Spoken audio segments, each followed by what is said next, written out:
Ashley Smith had always been an ambitious girl. Ever since she was in high school, she knew she wanted to work with languages. That's why after graduating from high school, she applied to university for a language program. Her choice fell on English and Spanish languages, as they were at that time the most demanded in the world. Ashley studied hard, realizing that her future directly depends on it. Soon she also learned French and German. After graduation, Ashley immediately started looking for a job because of her knowledge and skills. She quickly attracted the attention of large international companies. One of them offered her a position as a translator, and Ashley gladly accepted. "You have a great resume and portfolio," said the boss at her first job. "We are short of versatile translators who are fluent in several languages. We are delighted that you will now be part of our team." "Thank you so much for your confidence," Ashley said enthusiastically. "I promise I won't let you down." "I'm sure you will, and I'm sure you will. If you need anything, feel free to contact me, and I'll be happy to help you learn the ins and outs of the job," the director added paternally. Working for an international company gave Ashley the opportunity not only to apply her knowledge, but also to improve it. She interacted with people from different countries, learned new professional terms and expressions, and studied cultural peculiarities. Ashley quickly moved up the career ladder. After a few years, she became the head of the translation department. She supervised a team of talented translators who worked together to create a high-quality product for the company's clients. Ashley was confident that her team could handle any task.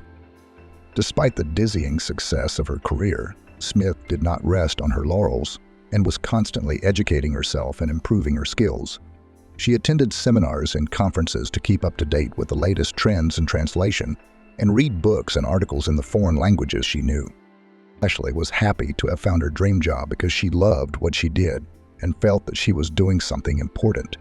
After all, her efforts made it possible for people from different countries to understand and cooperate with each other. Her superiors also treated Ashley well, recognizing her accomplishments in a timely manner with various incentives. "Me, colleagues," said John Thompson. Today at the annual summing up, we would like to present certificates of merit to our employees who have made the greatest contribution to the promotion and improvement of our services. Among the honorees in attendance is Ashley Smith, translation supervisor.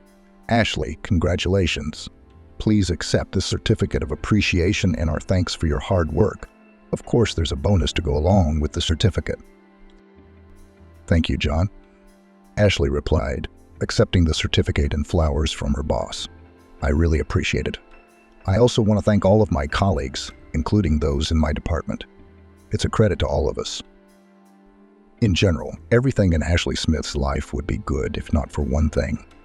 Even in her youth, she fell madly in love with her fellow student.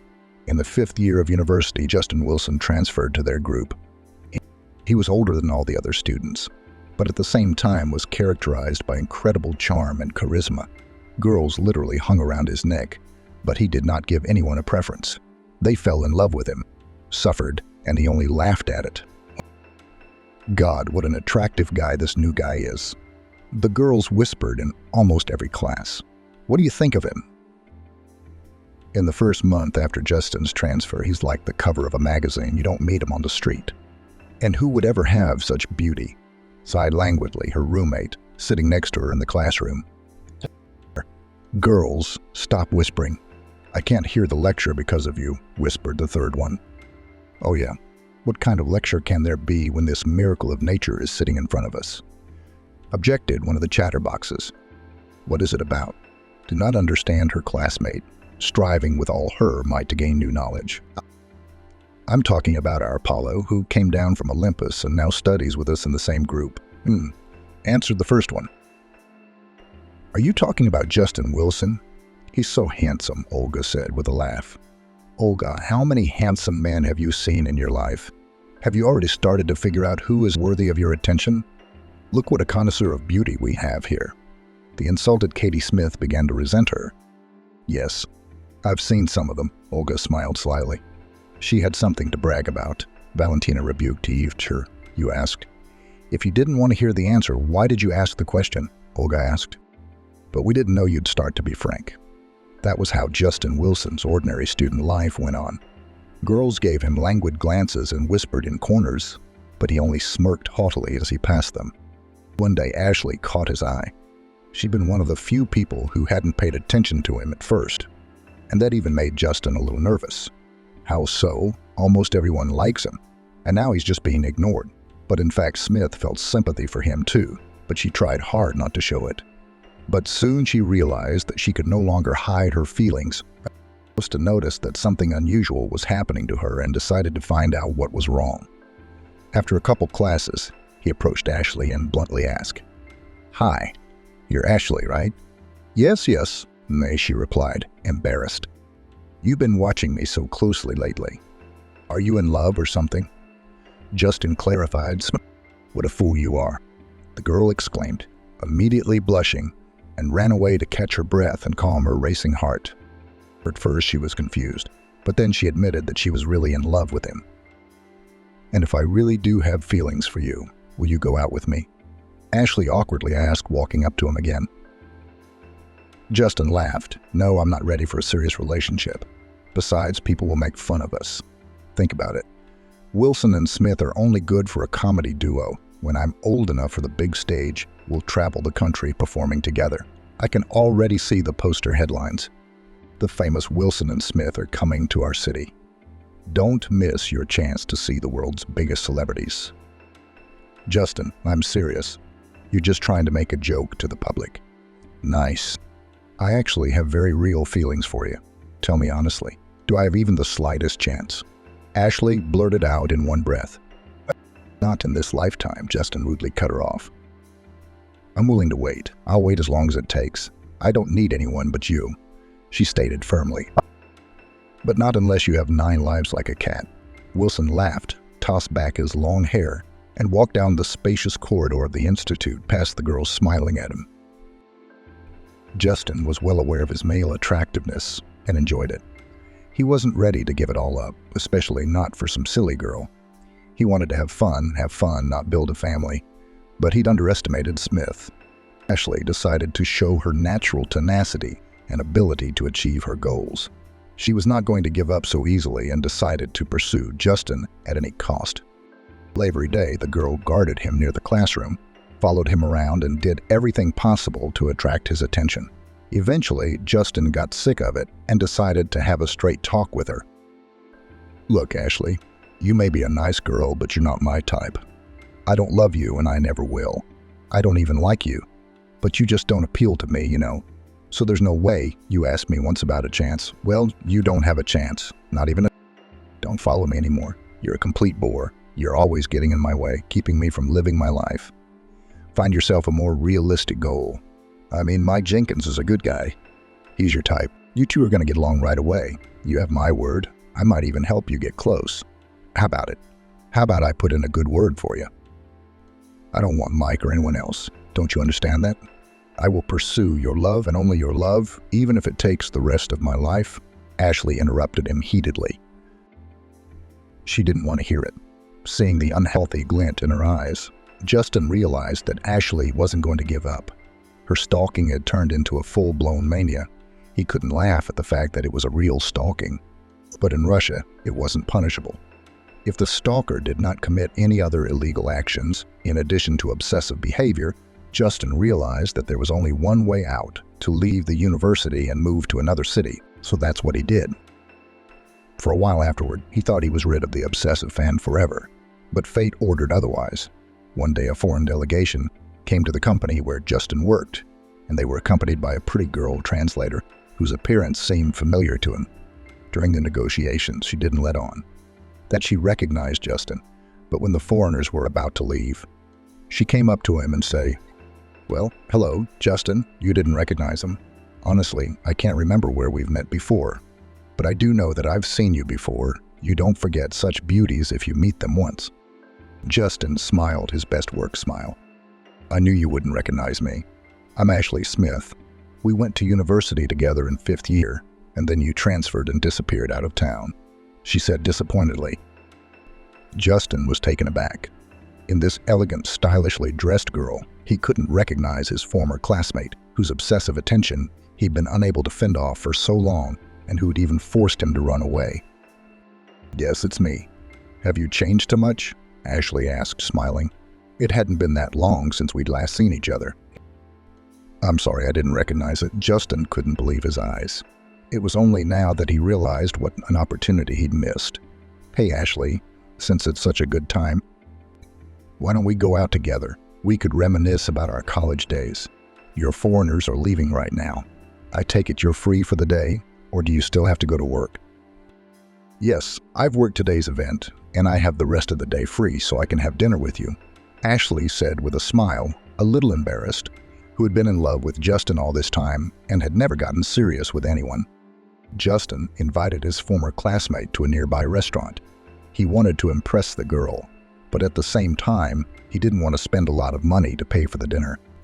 Justin had studied the prices of the dishes well so he could order himself, so that Ashley wouldn't order something too expensive and he wouldn't find himself in an awkward position.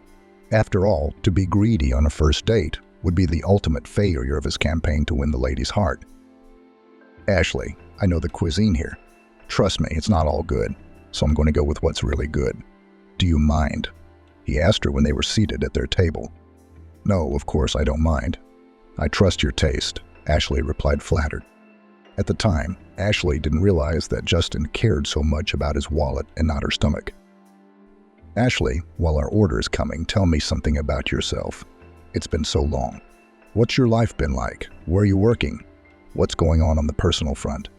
Justin peppered Smith with numerous questions, hoping to gather as much important information. I've been living like everyone else. I work for an international translation company. I'm now the head of the Romance Languages department. If you remember, I took additional courses in Italian and Spanish at the Institute, so I'm quite happy with my life. As for the personal front, as you put it, I have no time to deal with it. I am always at work, traveling. With such a schedule, I can't even get a cat because there will be no one to feed it when I'm on foreign business trips. Do you travel abroad a lot? Justin asked. Well, at least once a month, consistently. I am the head of one of the departments. I have to personally supervise a lot of issues, set up projects, resolve disputes in the field.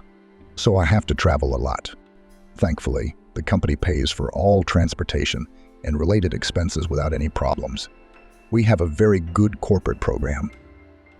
So, on their first date, Wilson learned about Ashley's successful career in her position. He was a mediocre employee, and his relationship with his superiors was never good.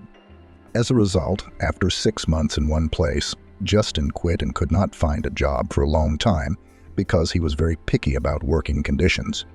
In fact, this charismatic guy was a lazy man, and that's why he went through the job vacancies in the employment center, only not to work, and continue to receive unemployment benefits.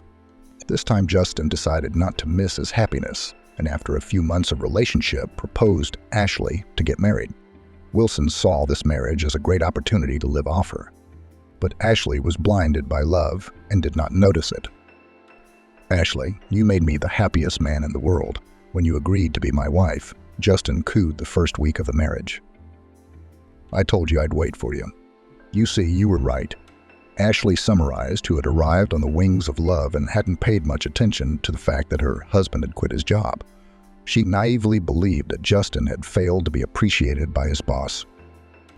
Justin, on the other hand, had always been the favorite of fate. He had everything he needed to be happy: good looks, wit, and incredible charm. But despite all these advantages, he did not strive for success and career growth.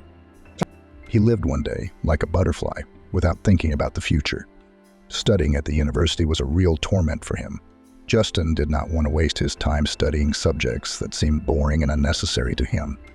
Instead, he preferred to spend time in the company of friends, enjoying life. And now Ashley had come into his life. Ever since his youth, she had been fascinated by his charisma and masculine appeal.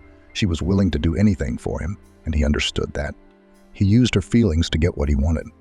Justin knew that Ashley was rich, and he decided to take advantage of that.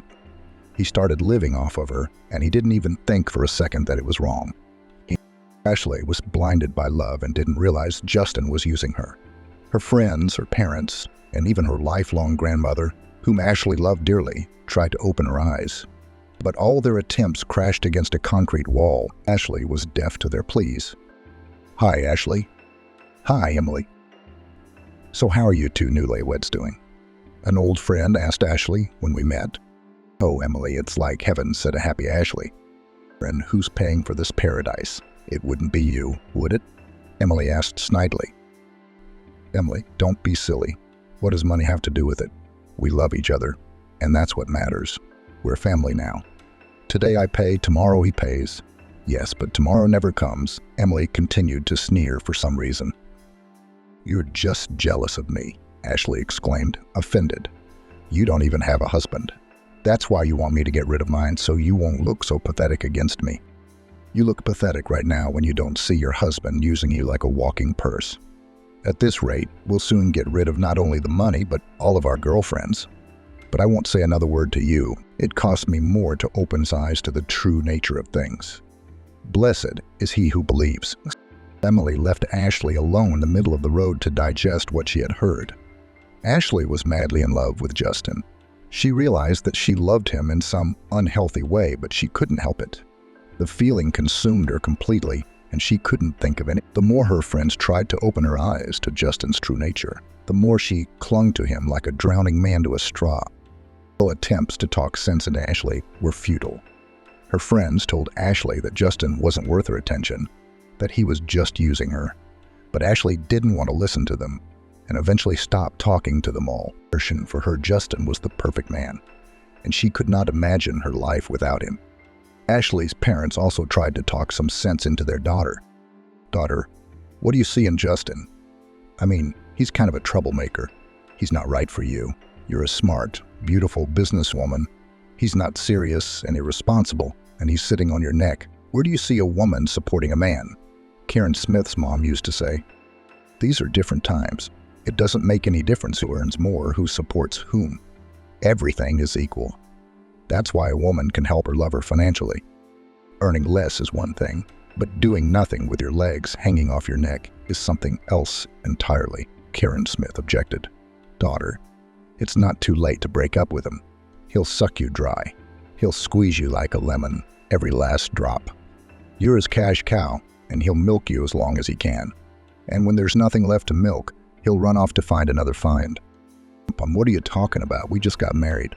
He's just going through a rough patch. He's not having any luck with his job. He'll recover from the stress of the conflict with the last management, and we'll start looking for a job together. At the very least, he'll go into business. Everybody's in business. How is he any worse? You're being too hard on him. You're naive, Karen sighed. My mistakes, Ashley, are the most painful to learn from. You don't want to learn from other people's mistakes, do you? Even Ashley's grandmother, who had always supported her, tried to influence her. Tanya, my granddaughter, love should be mutual. You can't give all of yourself to someone who doesn't appreciate you. Do you know how I loved your grandfather? But not just like that, but because he always loved me too. He helped me, never left me without attention. I was like a stone wall behind him. I hope I'll see him again in the next world. He and I loved each other so much I can't live in this world without him. And your Justin isn't worth his little finger. He's always wandering around. Whenever you come home, he's not home. It'd be okay if he was at work, but he's still out with his buddies. So what kind of family life do you have? It's just a name, that's all. Bah, you two. What are you all talking about? The same thing. Ashley exclaimed indignantly, who was already tired of being told what to do by the people around her. Do you think I'm a little girl? I'm not 15 or even 20. I'm 30 years old, soon to be. I am an adult, quite established woman, and I can make my own informed decisions, especially if they relate to my personal life. I probably know best what's best for me. Oh, granddaughter, who would have known where you would fall and laid the straw? Shook her head hearty Barbara Johnson. She felt sorry for her granddaughter, but she couldn't help her accept her advice. But she wouldn't listen to her. She was sure that her grandmother simply did not understand her feelings. Attempts to open Ashley's eyes to Justin were ineffective. It was as if she was blinded by her passion and didn't want to see reality. It was to the advantage of her careless Justin, who was pulling money out of her, especially now that she was earning so well. And things weren't working out for him. The business Ashley had poured her annual bonus into was breathing down her neck. Attempts to find a decent job were always ending in the same thing. Ashley hoped that with the help of her money and connections in the business world, She could change Justin's life for the better. She even suggested that he start his own business out of desperation. Honey, why don't you try starting your own business? Are you serious? But what kind of businessman am I? I have no entrepreneurial spirit. I don't know. Other people do it somehow. They're not all born businessmen, are they? Ashley objected. Where are we going to get the money from scratch? You have to know something about business to get up there. And I'm a total dummy. I can't get involved in any project without money. I got a nice annual bonus. Let's use it as seed money. Oh, honey, you're the best, Wilson exclaimed. He gladly agreed to his wife's proposal as soon as he heard about the possible profit. And she rented the premises, organized all the necessary supplies. But unfortunately, despite the efforts invested, Ashley, the business was not profitable, but only constantly required new investments. Justin did not even try to learn how to manage finances properly, and in 6 months they were left not only without their own money, but also owed contractors. As a result, Ashley was forced to take out a loan to cover the debts, which she learned about only when her bank account was arrested. The fact is that Justin continued to be listed in the employment center and therefore asked his wife to register everything on himself, although in fact everything should have been done by him. Ashley did it for the man she loved. In the end, she paid for her gullibility and found herself in a very unpleasant situation. Ashley was paying at the checkout line with her bank card when the cashier suddenly told her, "I'm sorry, but there are not enough funds on your card for this transaction. Do you have another card or cash?" "That can't be it. There must be $100 there. The value of the item I'm purchasing from you is $70. Check it again, please." There must have been some kind of glitch, Ashley insisted, certain she was right. "No, ma'am, you should check your balance. There's not enough money on your card to make this purchase," the cashier explained after another failed attempt at payment. After this statement, an outraged Ashley took her smartphone to access the bank's mobile application and only then noticed that today she had received a text message from the bank, which said that her bank account had been seized and the available funds had been divided to pay off the debt under the right of execution. Ashley now began to guess what had happened and called her husband. "Justin, why didn't you tell me we had any debts? You have no idea what an awkward situation I'm in right now. Ashley, I didn't want to bother you. I thought I could handle it, but I didn't. But it's no big deal. We'll pay off those debts, don't worry about it. It's just a little thing." And they went to court with it. But what kind of people? They'd kill themselves and sell their mother for a small thing. But if you don't count the fact that all my bank accounts have been seized and they've already been divided to pay off the debt, then of course it's no big deal, Ashley said indignantly. "Did you get any documents from the court or anything? Why didn't you show them to me?" "Yes, some papers came in, but I didn't think it was anything important. My buddy told me it's a common tactic. Scare them into paying off their debts. How was I supposed to know they'd go straight to court? I've never seen anything like this before. And I've never been in business either. It's never a bad first pancake. I told you I don't know anything about this." "Justin, next time, please show me every business-related document that comes into our office. Because the sole proprietorship is in my name, which means I'm responsible. Now I have to deal with all this. Couldn't you have just paid off the debt and not let this happen?" Ashley didn't realize that Justin was only interested in the business because he saw it as a great opportunity to get his hand in the cash flow, to keep track of the paperwork, to follow events and business processes. He wasn't going into business seriously. Besides, Ashley's husband liked to live large, to smoke, to go out with friends while she worked hard, to go hunting with the men on weekends. God only knew what they were doing. Ashley knew too, but she silently tolerated it because she thought that all men were essentially the same and had their purely masculine activities. She believed that Justin loved her, so she tried not to limit him in anything, so that his delicate, creative nature wouldn't get bored and start looking for adventures on the side. She would rather let him have his own little excesses, as long as he did not hide anything from her. Ashley married Justin because she believed that he was the one and only man she was meant to be with. She loved him with all her heart and would do anything to keep her family together. Of course, Ashley was not entirely comfortable in this relationship because she was often alone at home, and she had gotten rid of her friends who could brighten her loneliness. Now she often had to spend long evenings alone. But Ashley hoped that in time Justin would change, settle down, and pay more attention to her. As the years passed, the situation didn't change. Justin continued to go out with his friends, and Ashley waited and waited for him. She didn't know how much more she could take, but she continued to naively believe that her love would conquer all difficulties. Sometimes she tried unsuccessfully to talk to her spouse, bringing up the subject of their life together. "Justin, why don't you and I go anywhere together? Is this really how all married couples live? Somehow we don't go out? We just went shopping at the mall last week." "That's not what I mean. Shopping is a family routine, and I want something different, like spending time just the two of us in some romantic setting." There we go. You watch too many TV shows and then you want something like that. You want too much, sweetheart. What makes you think this kind of thing only happens in soap operas? Because I hang out with married people, and none of them have any romantic snot. And they all go on fishing trips with the men just like I do. And the women get together in their own way. Everything like people. Birthdays in the circle of friends, hiking with like-minded people in the countryside, corporate parties. And no one worries about it. I don't know. I think there's something missing in our lives. But since Ashley didn't know any other family life, she sincerely accepted Justin's words as the truth. She would have continued to believe in her husband's sinlessness and his sincere love for her if she hadn't overheard her mother-in-law, Karen Johnson, talking to someone. Then Ashley realized that Karen was talking to her husband, Justin. Don't say anything yet. This one for Randy was simple. Mortgage first and a loan for a new car. Be patient for another 6 months, daughter, and then we'll just tell her about the triplets. Ashley didn't hear what he said, but it was enough for her to come to her senses. It was as if she'd woken up from her long, unbroken slumber. The wind struck Ashley like a thunderclap. She realized that Justin had been deceiving her all along, realized that she had missed something in her own life, and she needed to find out what it was as soon as possible. Of course, her first thought was that her husband had cheated on her, had children with another woman, and is now going to go to her. And for some reason, her mother-in-law is encouraging it.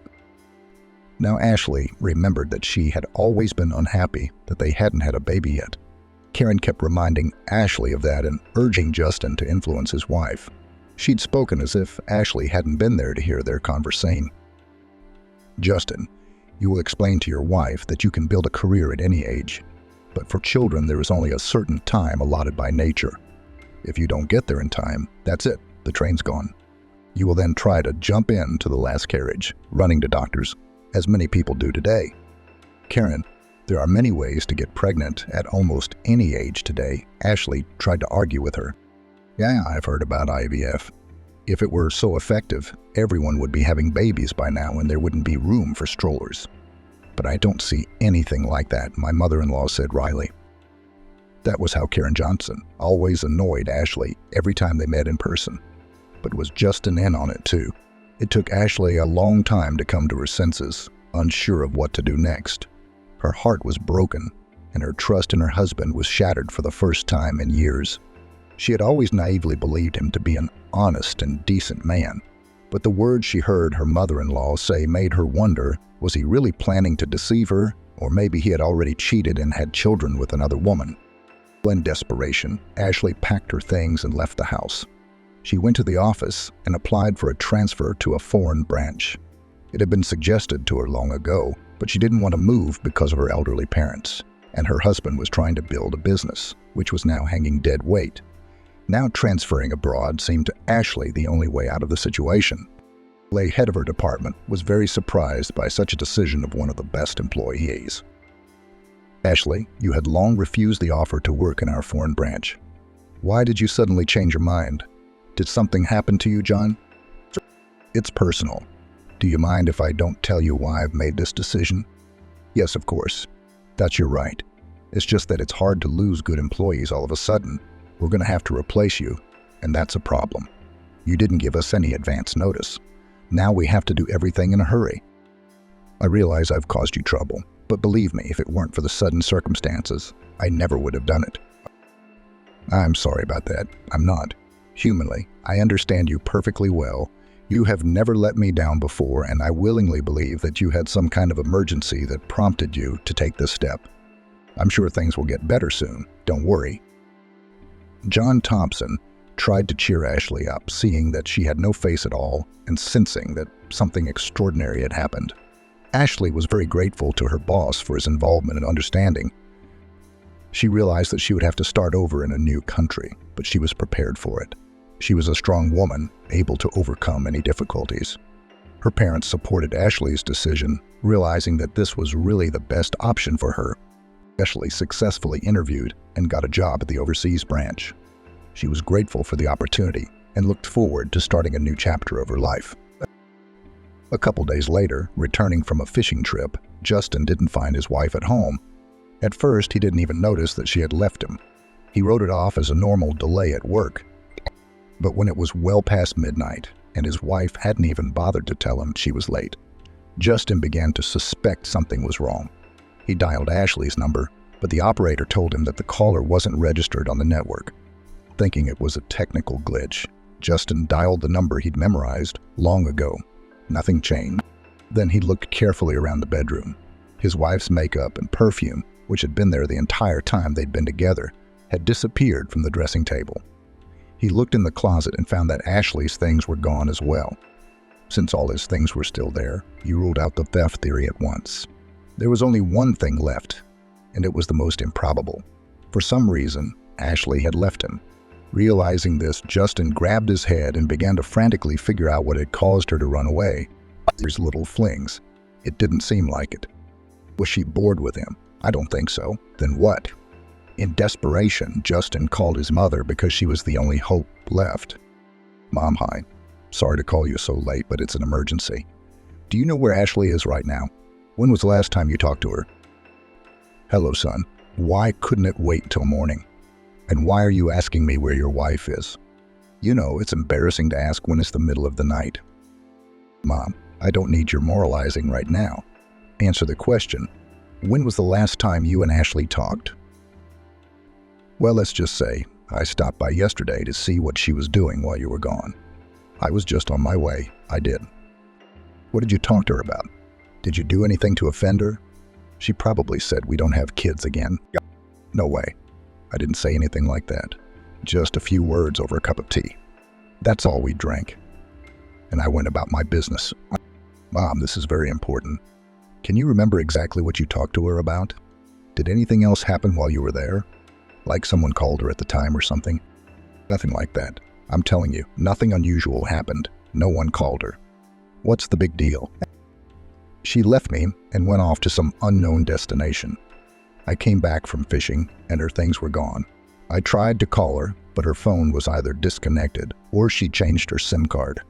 So please, jog your memory and remember what could have happened. She didn't just suddenly decide to leave me out of the blue, even though she was in love with me like a cat all this time. Maybe you said something to her about me without thinking. I could swear on anything. I didn't say anything hurtful to her. I'm not in my right mind to say something stupid about my own son to my daughter-in-law. But then I don't know what could have happened. There must be some reason. Are you sure she didn't talk to anyone on the phone? Maybe she went somewhere else. Definitely somewhere else, Justin. To get some sweets for tea, she went to the store. How long was she away for? What were you doing in the meantime? But she was gone about 20 minutes, tops. And Lucy, your cousin, called me. You know she's alone in the village with 3 small children. When her husband left her, she started complaining about her fate again. Asked if there were any options to help her move here. So I told her about our daughter-in-law, a simpleton who would believe anything. I told her story. Suggested Lucy option to get a job as an assistant, and then start crying that say, without registration and with a small income to her without a mortgage or car loan, and in a big city without their homes and cars nowhere. Maybe good-hearted Ashley would help her with the loans. I mean, she took over the business for you. She's our relative after all. Lucy could live like this for 6 months on her own, and then we could move the kids here when we have our own place. So you've discussed this with Lucy in our apartment while Ashley was away. Yeah. What's the big deal? She wasn't home. What if she came home and you didn't hear her come home?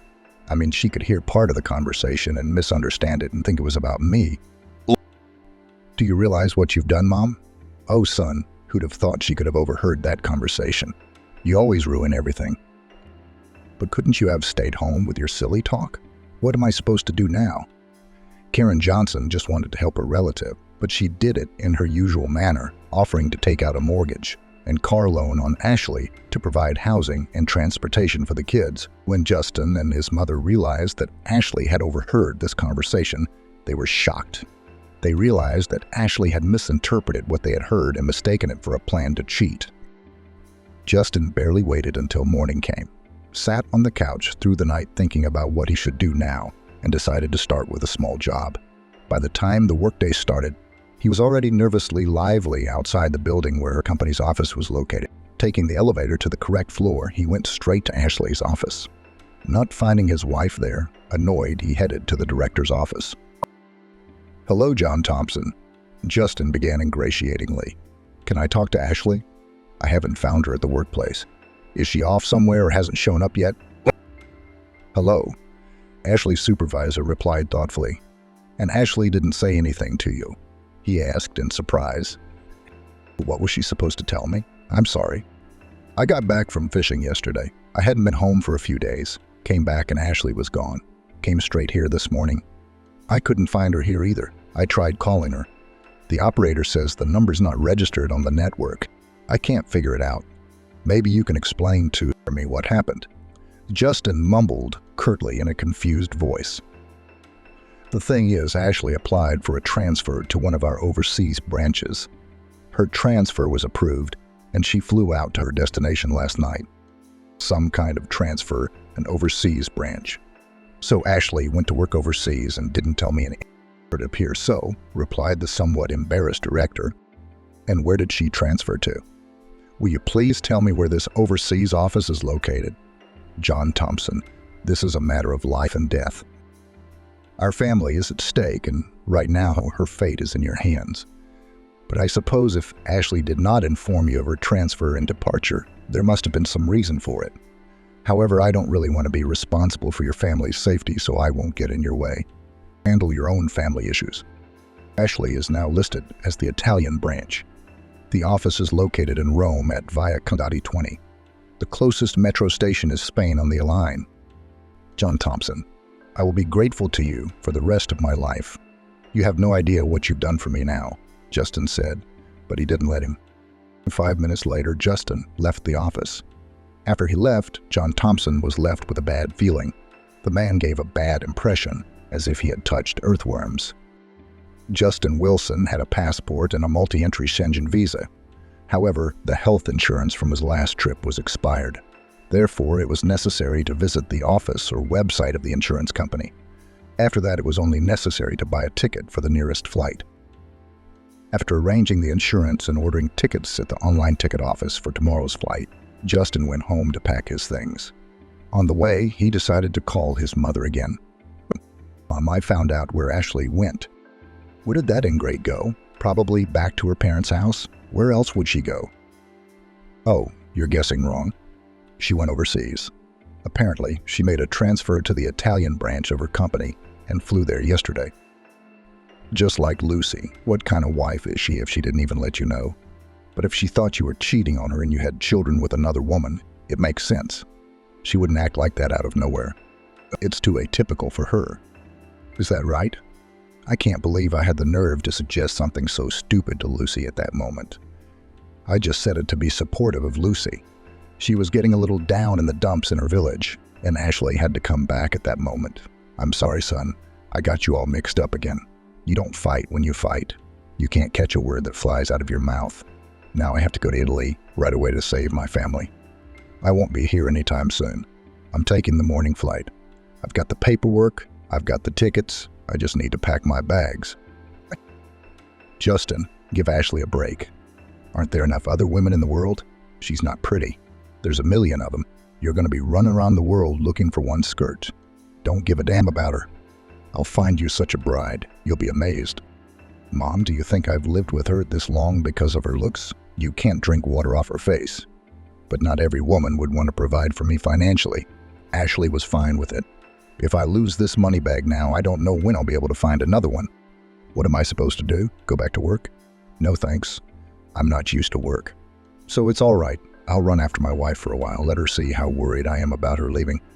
After that, maybe she'll come back to me." "Oh, Justin, I don't like your idea. I know in my motherly heart you're not going. Mom, I don't have time to discuss your premonitions. I'm already home. I'm going to go pack. I'll see you later. Glad excited about the upcoming meeting, Justin flew to Rome. Following John Thompson's advice, he took the subway to the station Spain, and from here, with the help of a guidebook and passers-by, Justin Wilson found Via Condotti, one of the oldest and most famous Roman streets open before him. It was located in the historical center of the city and connected Via del Corso and Piazza España. It was a pedestrian street located in the heart of the Eternal City. It was here that the most luxurious Italian boutiques, cafes, and restaurants were located. The signage of famous brands took Justin's breath away. Bulgari, Cartier, Valentino, Ferret. Those names were enough to make him forget why he'd come to Rome in the first place. For some time, he just wandered along the street, mesmerized, looking at the colorful shop windows. He wanted to enjoy the atmosphere of old Rome and shop in the best boutiques of the city. But then he remembered that he hadn't come here as an idle tourist, to get a more difficult mission ahead of him. To get his runaway wife back. The street was no more than 300 meters. That's why he found the house number 20 quickly. In front of him was an old building with an orange facade. The first floor housed one of the many fashion stores here, and on the second floor was the office of a branch of international transfer. After climbing the wide marble staircase in classic style, Justin found himself in the lobby, where he was greeted in Italian by a pretty girl. "Good day, Signor. What can I do for you?" "I need to see Signor Ashley Smith. She works here as a translator." Wilson tried to explain himself in broken Italian, mixed with English. The girl, still smiling, nodded her head and said in English, "The Signora you are interested in is on assignment in one of the companies, so sorry, you can't see her now. When will she be back here in the office? How long will it take?" Justin asked with hope in his voice. "The event to which she is invited will last until 0 p.m. The girl answered with the same smile. "Could you give me the address of Mrs. Smith's residence? I won't be able to wait for her here until tonight. I better go to her after work." "I'm sorry, but we don't give out confidential information about our employees. But I'm not a stranger. I'm her husband." Justin was indignant. "Look, I have a stamp in my passport. It says I'm married to Ashley Smith. It has her date of birth on it. Check the paperwork yourself." "Unfortunately, that's not my area of expertise. I can't give you that information without authorization. Young lady, I came here from America to save my family. And now you're preventing our reunion. Be a human being and tell me where my legal wife lives now." Justin couldn't control himself any longer and raised his voice. "Sir, if you don't calm down now, I'll be forced to call security and the police. I'm not moving until you talk to your superiors and get permission to give me Ashley Smith's address. And if the police show up, I'll file a complaint against you myself for obstructing the search for my missing wife. Call somebody, but at least call Ashley. She's gone to an undisclosed location without telling me anything. She changed her cell phone number too. Now I don't even know if she's okay." The front desk girl talked to someone on the phone for a couple minutes and then motioned Justin into the branch manager's office. There was a young man sitting at a small office desk who looked no older than the visitor himself. He spoke to Justin in English with a slight accent. "Hello, my name is Alberto. I am the ex officio manager of this branch. Andre informed me of the incident. Why are you looking for Ashley Smith?" "Hello, she's my wife. I was away. I came back and she wasn't home. No note, no phone call, nothing. She just packed up and disappeared. I heard from her director in America that she didn't transfer to your Rome branch and left the country in a hurry without telling. She changed her phone number. The old one doesn't work anymore. I came to get her as soon as I could, as soon as the plane landed. First thing I did was come here. I didn't see Ashley here, so I asked for the address where she was staying. But the girl at the front desk refused to give me that information. She threatened me with the police. Don't get me wrong, man to man. My family is falling apart, and I urgently need to do something to get my wife back." Justin began to explain himself hastily, emotionally. "I understand that the situation is unpleasant, but we need you to understand. Ashley is our employee, so she is subject to all of our corporate rules. She didn't give us any orders about you, and she didn't say that we could give her address to anyone, John replied calmly. God, what kind of bureaucracy is this? I'm not asking you as a manager, but as a human being. Please just give me at least the street and house number. I'll find it myself. Take my position. Wilson almost yelled at me when he couldn't take it anymore. All right, I'll give you a street and house number. But you promise me you won't tell Ashley how you got that information. Do we have a deal? Of course I'm not talking, Justin replied. But when he saw the puzzled look in his eyes, he added, that means Ashley won't know. She's staying in a hotel for the time being, until a suitable apartment near where she works becomes available. We're looking for a place for them to stay. Here's the address of the hotel. It's called the Hilton Roma, 8 Ferrand Street. That's all I can do for you. You're on your own. I've already gone against corporate ethics. Thank you very much. You'll never regret helping me. Hopeful, Justin hailed a cab and gave the address of the hotel. 20 minutes later, he was there. Before him stood an example of modern architecture, a large gray-blue building with a fully glazed first floor. The hotel attracted attention with its elegance and modern design. The large panoramic windows let in a lot of natural light, making the interior even more colorful and welcoming. Justin was greeted by a spacious and cozy lobby. There were soft sofas and armchairs all around the windows. Paintings by modern artists hung on the walls, giving the interior a special atmosphere. There between 2 gray columns, there was also a reception desk, decorated in some futuristic style with purple polyhedra. This time Wilson decided to act more cunningly. He approached the desk and spoke in English. Hello, I need a room for a couple nights. Any single room will do. Hello. Welcome. We're glad you've chosen our hotel. In order to find the most suitable option, we need to clarify what floor and view you are interested in. Asked the receptionist, dressed in a laconic black suit with a fiery red tie with the hotel logo as a bright spot against the background. I leave it to your discretion. The main thing is to make it inexpensive. Are there any economy class options? Justin asked. Yes, we can offer you a cheap room. We have one available. Go ahead. Then I'll need your ID. I'm sorry, I forgot. Here you go, Wilson said and handed over the documents. In a couple of minutes, the registration procedures were completed. Justin paid in advance and received an electronic key. He went up to his room and began to rehearse the conversation with his wife, whom he intended to find during the 2 days in the hotel. After half an hour of composing fiery speeches, Wilson felt a long-forgotten feeling of hunger. Looking for his wife in Italy, he had forgotten that the last time he had eaten on the airplane, and since then he had not had a crumb in his mouth. His stomach decided to remind him with a loud rumbling. After a shower and a change of clothes, Justin took a chance to check out the catering. At the hotel, he was greeted by dim light in a room reminiscent of Soviet-era canteens. On a large glass display case, there were ready-made portions, which you could take by yourself and go to your table, where there were red and black chairs. The upholstered chairs were upholstered in eco-leather.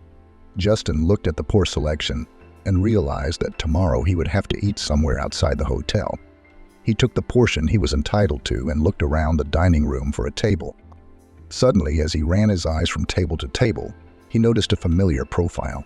At first, he thought his eyesight was failing him, but when he looked closer, he saw that his wife was sitting at a table near the window with a tanned man.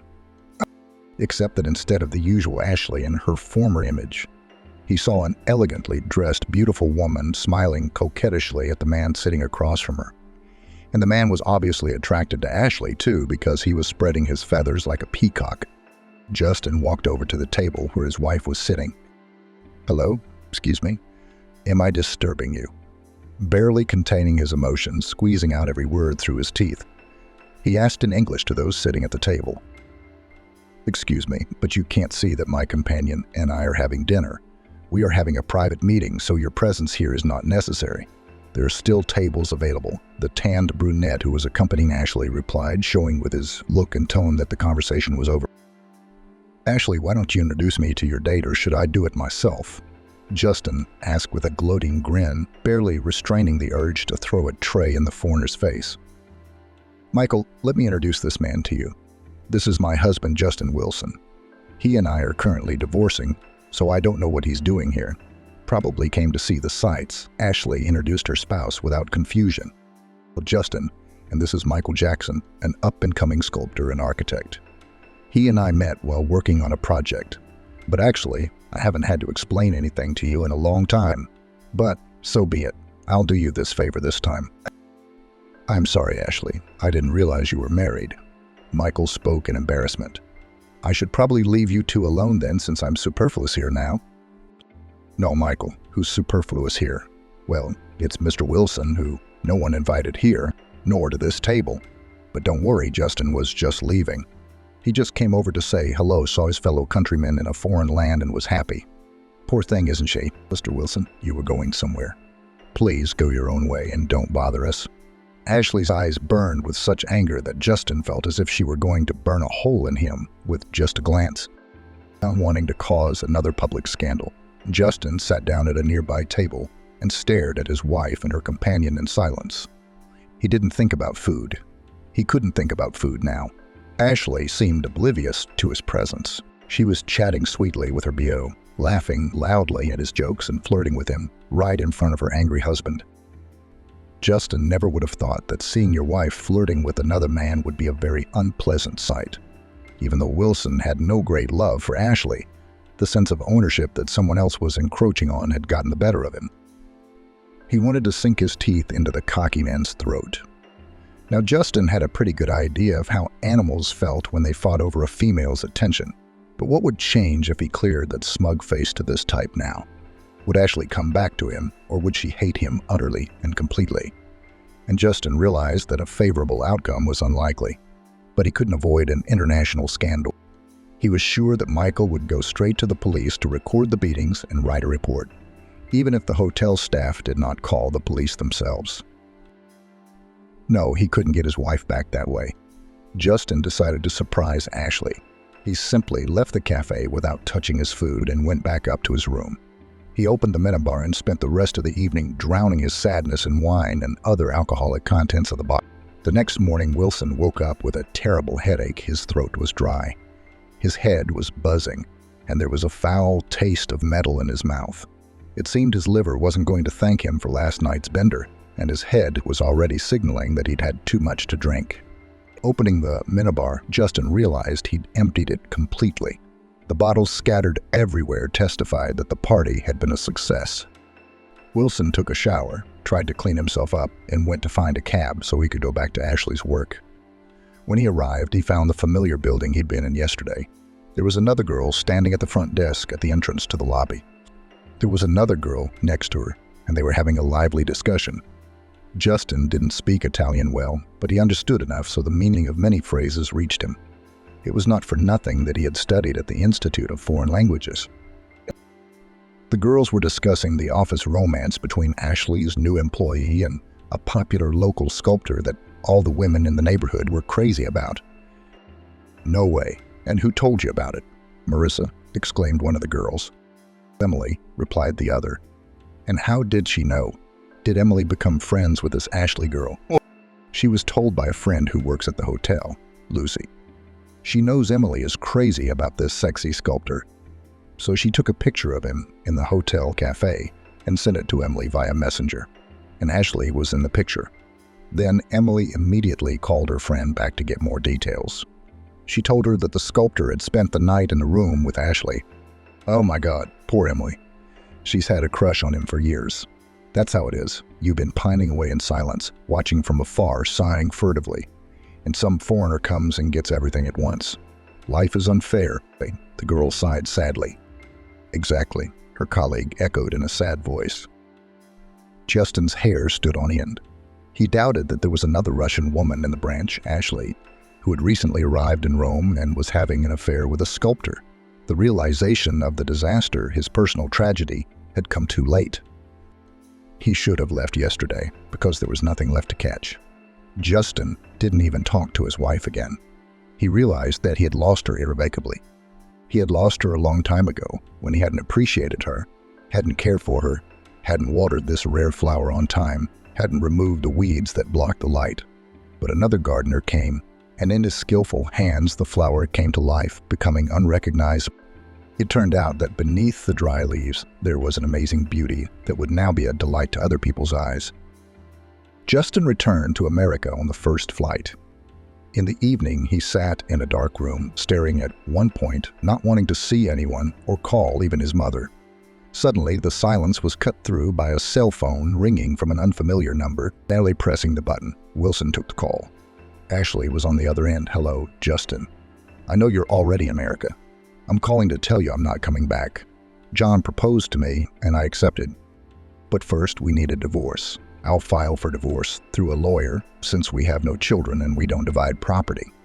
You'll have to file a joint petition at the registry office. If it's not too much trouble for you to send the application from your side to the registry office to make our divorce proceedings go faster, my lawyer will inform you of all the details. However, you have no claim to my assets because we signed a prenuptial agreement." "What prenup? Where did that come from?" "I didn't sign anything when we got married," Justin exclaimed, suddenly realizing that he was not only without a wife, but also without a share in the joint property. He had not expected the double blow of fate. "It was in the set of documents for your business. I'm not naive enough not to be on the safe side. Since it was in my name, legally you can't claim anything. I invested the money in the business. You were officially registered at the unemployment office at the time. You were the one who asked for it to be registered with me, so you wouldn't lose your benefits. You lied to me. I didn't know what I was signing. I thought they were business-related documents. I signed them without reading them, and you took advantage of that.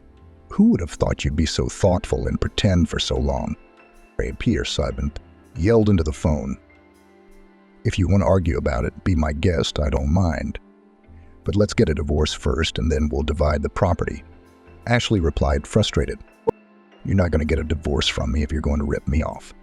"Then there won't be a divorce," Wilson shouted frantically. "None. I consulted a lawyer. We'll get a divorce anyway. It's just that if you act like an abused child, it'll take a little longer. But no one is forced into a marriage. If you don't file, they'll serve you with a subpoena. I'm not going anywhere. Let them serve all the summonses they want. I'm not coming," Justin whispered into the phone. "But then we'll be divorced without you," Ashley replied calmly, not giving in to her husband's provocations. "God, you're a grown man, and you're acting like a spoiled child. I don't want to be married to you anymore. And I'm going to marry another man. You're in my way. Aren't you disgusted with yourself? Enough of this circus. Is your time up? My time. Why do you even want to divorce me? We've been living together. You never said you had a problem with anything. If I did something wrong, why don't you talk to me? You ran away like a rat from a sinking ship, went abroad, found another man, and now you're accusing me of something. No judge will take your side. We've been living soul to soul. Are you kidding me?" Ashley had a temper tantrum too, and she started yelling. "You've been out all night and day with your drinking buddies. You'd be out fishing for weeks at a time, hunting, but there was never any fresh fish or game at home. Why go to such fishing or hunting if there is no result afterwards? It's still a mystery to me." "We ate it all there. It's a fishing tradition," Justin objected. "You catch the fish, boil the soup, roast the rest on the grill and eat it. You women don't understand it. You don't fish." "But we don't understand your manly ways either," Ashley said angrily. "Do we women only do useless things? And you think you're only doing important things that other men can't understand unless you're born a man? How does it go? Hey sailor, you've been sailing too long. I've fallen out of love with you." "Then you never loved me," Justin replied. "If you fell out of love so quickly when you met that disgusting—" "I guess you're right," Ashley said, surprised. "I only thought I loved you because I never felt real love before. I had this image of a noble, unattainable prince. When you turned me down for college, I just set a goal that I would get you, and I persevered. You were my long-awaited prize, the trophy I had to get. I kept you as if you were an object, but in reality, you had no practical value. You just stood on a shelf collecting dust. I could brag about you a couple times, and then everyone I knew I had you. No one's ever humiliated me like that before," Justin roared, jumping up from his chair. "So I'm just a thing to you, a toy, a trinket that you got and now you're throwing away? Have you been a good husband all this time?" Ashley counterattacked. "All you've been doing is taking money out of me and living your life as if you were a bachelor, No normal married man would act like that. Where did you and I go together? We've only gone out together a handful of times in our married life, and I went to so many events in a week and experienced a range of feelings I've never experienced before. All this time, I truly believed that I was something different, and it turns out it was all about you. You're the root of all my problems. You sucked the life out of me, and not just money, you turned me into a pathetic excuse for a woman. I couldn't even lift my head. I was working. I took home jobs to make more money. And for what? So that my soulmate could afford another trip with his friends anywhere as long as it was away from me. What are you talking about? Justin started to protest in a low voice. You described our life like it was nothing good. What was good about it for me? Ashley persisted. You, of course, were the best. What good was our life together to me? Just an incentive to work harder to better sponsor you. That's enough. We've been there. I have enough of this marital bliss. Ashley, please don't be so hard on yourself. Give me a chance to make things right. Justin begged, realizing he was losing Ashley and a great source of income forever. Justin, there's nothing to fix. It burned down a long time ago, and the ashes are scattered to the wind. This place needs to be rebuilt, and I found the perfect architect to do it. My eyes were finally opened. I took a sober look at my past life and shuddered. You were just messing with my head the whole time. And you and your mom, Karen, were going to put me on the hook for loans. Ashley, there's been a misunderstanding. My mom and I found out that you witnessed her phone call, but she wasn't talking to me. She was talking to my cousin Lucy Jenkins. She lives in the country. Her husband left her with 3 triplets. So my mom offered her a way to help her, that you could help her get loans to buy a house and a car. She just blurted it out without thinking. But you know my mother. She likes to wield influence and power she doesn't have. Do you really expect me to believe that? Ashley cut me off. You've gone too far. I know how that sounds. I'm in no way excusing Mom, but it's true. Justin tried to defend himself. You know, I don't care anymore. Even if it's true, your crazy story made me realize who I was messing with and make the right choice to choose myself. I won't let anyone else treat me like that. With those words, Ashley dropped the call. That's how a successful but somewhat naive woman finally realized that the most important thing in life is to love and respect yourself. No one can give you happiness unless you find it within yourself. I've taught Ashley a lesson, but through it she became free, strong, and happy. Ashley, of course, didn't believe Justin's words and did her own investigation. She checked bank accounts, credit cards, and available financial documents, and found that Justin periodically transferred money to an electronic wallet.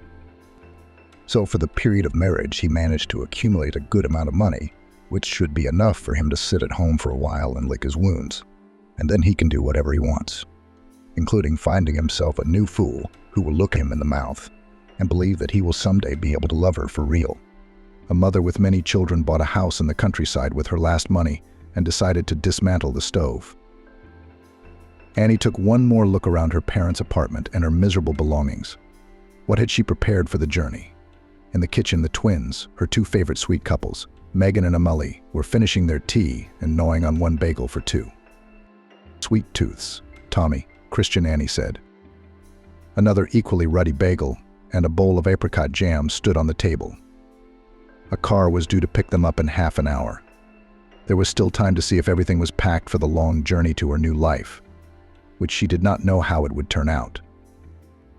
The woman sat down heavily on a small stool in the hallway, sighed, tried to pull her thoughts together so she wouldn't cry.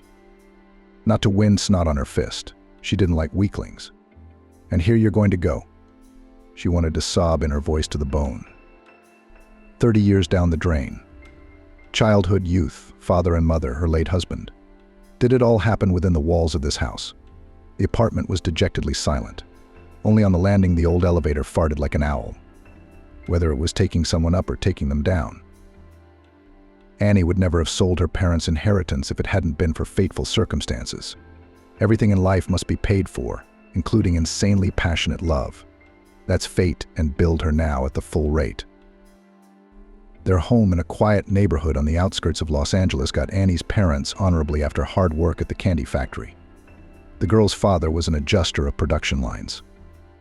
It was thanks to his bright head on the conveyor belt smoothly rolled all these lush cakes, dressed with chocolate icing, Beck and sugar-colored marmalades. To the mother sweet treasures a little later got to the packaging. The workers put the fragile products into colorful boxes marked made in the oldest candy factory in the USA. The soul rejoices without a premium. And if they also give a bonus, so in general, here it is, simple happiness. In stores, the goods flew off the shelves across the country, boxes of products dispersed, giving the staff of the confectionery factory and decent salaries by those standards to receive, and social benefits to enjoy. So the masters of tasty business got this 2-room apartment. They furnished it with new furniture, a sofa, a TV set, a couple of armchairs, a floor lamp, a sideboard, crystal. This is in the living room, and in the bedroom, where the 3 of us slept for a long time, until Annie finally grew up and moved into the hall, put 3 beds. We have girls like the 3 bears in a fairy tale, Dad joked. The biggest bed for Papa Bear, the smaller one for Mama Bear, and the baby for their bear cub. Annie envisioned this picture and burst into a long, happy laugh. At that time, because of her young age, she did not think about why her parents slept in separate beds. There was already an irreversible distress living in the family. But at that time, Annie had little understanding of what was going on. They were endlessly happy. It seemed to the 3 of them that it could not be otherwise. Annie's mother was not allowed to have children in the sense of giving birth on her own. But she wanted a child so badly that she took the risk. Annie was born, and Isabella herself underwent a complicated operation after the birth. They didn't leave anything inside the childbearing chamber. Daddy tolerated for a long time honest wife. Even close relations with her husband were not recommended. And then, as if off the chain, could not miss a single skirt. Hunger flew out of the secret gut, like a cork from a bottle of champagne. Christian had been a model family man before the birth of his daughter, and afterwards he made a conscientious effort not to distance himself from his wife. But the male nature was stronger than all the vows made to himself. The first affair, Christian started on the side, released the genie on the loose. Now he wanted more and more adventures, more emotions and victories. Isabella was not in the clouds. She did not press her lips when she first found traces of lipstick on the collar of her husband's shirt. Isabella didn't faint from the perpetual swarm of feminine odors now always surrounding Christian. When he returned to the home in the late afternoon, it came as no shock to her when she realized her husband had been hit on in earnest by another woman. He even stopped going to the movies in the park with Annie, her daughter. On weekends, he'd come back late at night, spending long hours furiously scrubbing his tracks in the bathroom. Then he could spend hours on the balcony smoking one cigarette after another, agonizing. Isabella knew Christian was making a choice, and she sensed it would not be in her favor. The difficult conversation took place in the midst of spring. Birds were chirping outside the window and lilacs were fragrant in the yard. The fragrance wafted insistently through the open window into the kitchen, where Christian was explaining himself to Isabella. "I've met another woman, and it's stronger than I am. I don't live, I don't breathe, I don't exist if she's not around for even a few hours. I'll pay child support. But I can't go on living in this house, away from my beloved." Christian's things are packed. While Annie was in class, Isabella realized her husband had endured 8 whole years in a cold bed. His manhood was also short. Everything was inevitable from the time when she was made an inferior woman after childbirth. Surprisingly, there were no tears and wailing. She was too tired of feeling guilty. And she also knew something about herself put her again before the choice of having a daughter or a husband. She would choose a daughter again. A couple of months later, Isabella learned that Christian and his new wife had left for a shift in Norilsk. There, their traces were quickly lost under the snowdrifts. It was only 300 kilometers to the Arctic Circle. Christian kept his promise. He transferred the money to Annie accurately and on time. By the first day of each month, Isabella and her daughter were living together. But strangely enough, it was hardly noticed that now there were only girls in the house. Annie unequivocally took her mother's side in the divorce. "Mama, I'll always be there for you," she said seriously, as if she were an adult. "Men sometimes go off to other women. It's their nature." Isabella laughed heartily, hugged her budding daughter, and replied, "Someday, my good one, you will meet your man, your soul mate, and change your ironic attitude to the male sex. We will discuss this topic many times." Isabella was right on the money. Annie went from a little girl at 15 to a total beauty. You can sit down and paint a picture of her now. Light, slender, with big blue eyes, smooth long hair the color of coal anthracite, feminine, early formed figure. Classmates pelted her with notes with invitations to the movies or disco. But the heart of the young beauty was suddenly occupied. In the next doorway of their house lived a little swagger, but very handsome guy named Robert. The kind of guy that women of all ages turn around and cast languid glances at. Robert was ironic and cocky, superbly built, with a masculine brutality in his demeanor and gaze. What eyes there were seemed not to notice beside him. At the same time, past the female sex, he somehow passed indifferently. Dates did not impose. The thresholds of the house did not dwell. He worked as a lawyer in one of the Moscow law offices, dealt mainly with civil cases. And yet there was something subtly slippery, murky about him. Isabella could not even explain to herself why her heart was so tight when she caught her now 17-year-old daughter on duty at the window. Annie didn't even immediately realize that her mother was already there, and she was also looking at Robert, strolling toward her brand new foreign car. This young man was born with a golden spoon in his mouth. Dad is a diplomat, Mom is a theater actress. His parents were public figures in Moscow. They occupied a whole floor in their house, having bought and renovated 2 adjacent apartments at once. Not housing, but chalets in a quiet green neighborhood of the capital. The woman then thought, God, but why Isabella liked him? There is something about him that makes me suspicious, but I can't understand what it is. Matthew was 10 years older than Isabella. Between them lay a deep chasm of his life experience, his high school diploma, the beginning of his career and her girlish naivete and purity as a 10th grade graduate. No miracle can happen. And that's great, thought Amelie to herself. He'll never pay attention to a girl. I mean, how many local and foreign girls have been hunting him? All of them have passed him by. He did. He stopped suddenly as Amelie and Annie were running, laden with groceries from the grocery store. He gallantly opened the door for them. He glanced at Isabella appraisingly, hummed something to himself, and the tray girl was stunned by his presence, frozen in front of the steps like a statue, while Amelie almost poked her in the back with her nose. And there's Matthew, that young man from the other Isabella, Amelie thought.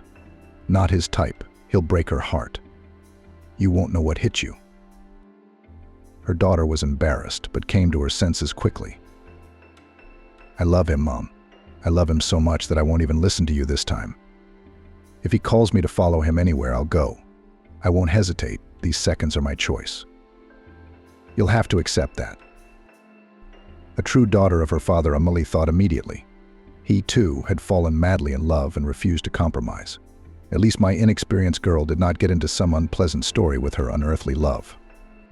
Well, if fate has decreed so, it is only necessary to tell her that if she gets burned, the door of the house for her is always open. Amelie was pulled out of her memories of what her life with her handsome husband had been like by her daughter. Mom, we cleaned up the kitchen. When is the car coming to pick us up? You said that our new house in the countryside stands almost on the banks of the river, that around a dense forest with hares and squirrels. 86 years have already passed to my Arkarovsky, and all dream of adventures, thought Isabella with love. At least Matthew had left something light behind on this earth. What would I do?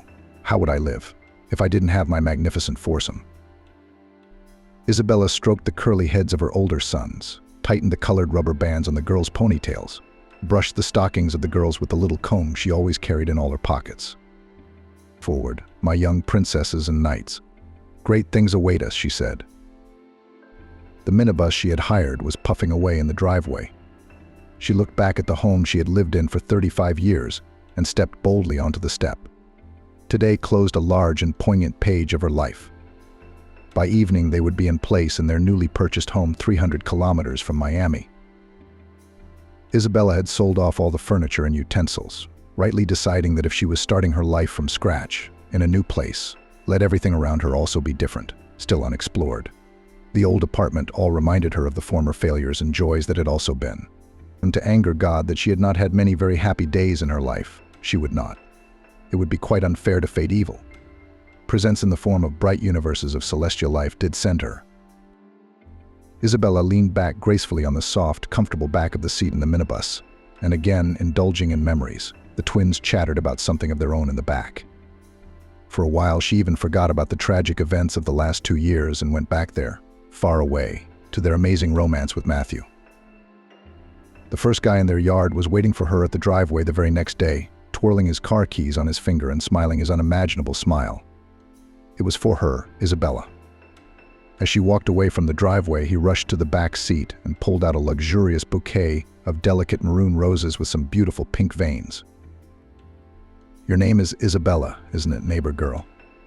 He touched her hand with his fingers, and Isabella felt as if her skin was burned in that spot.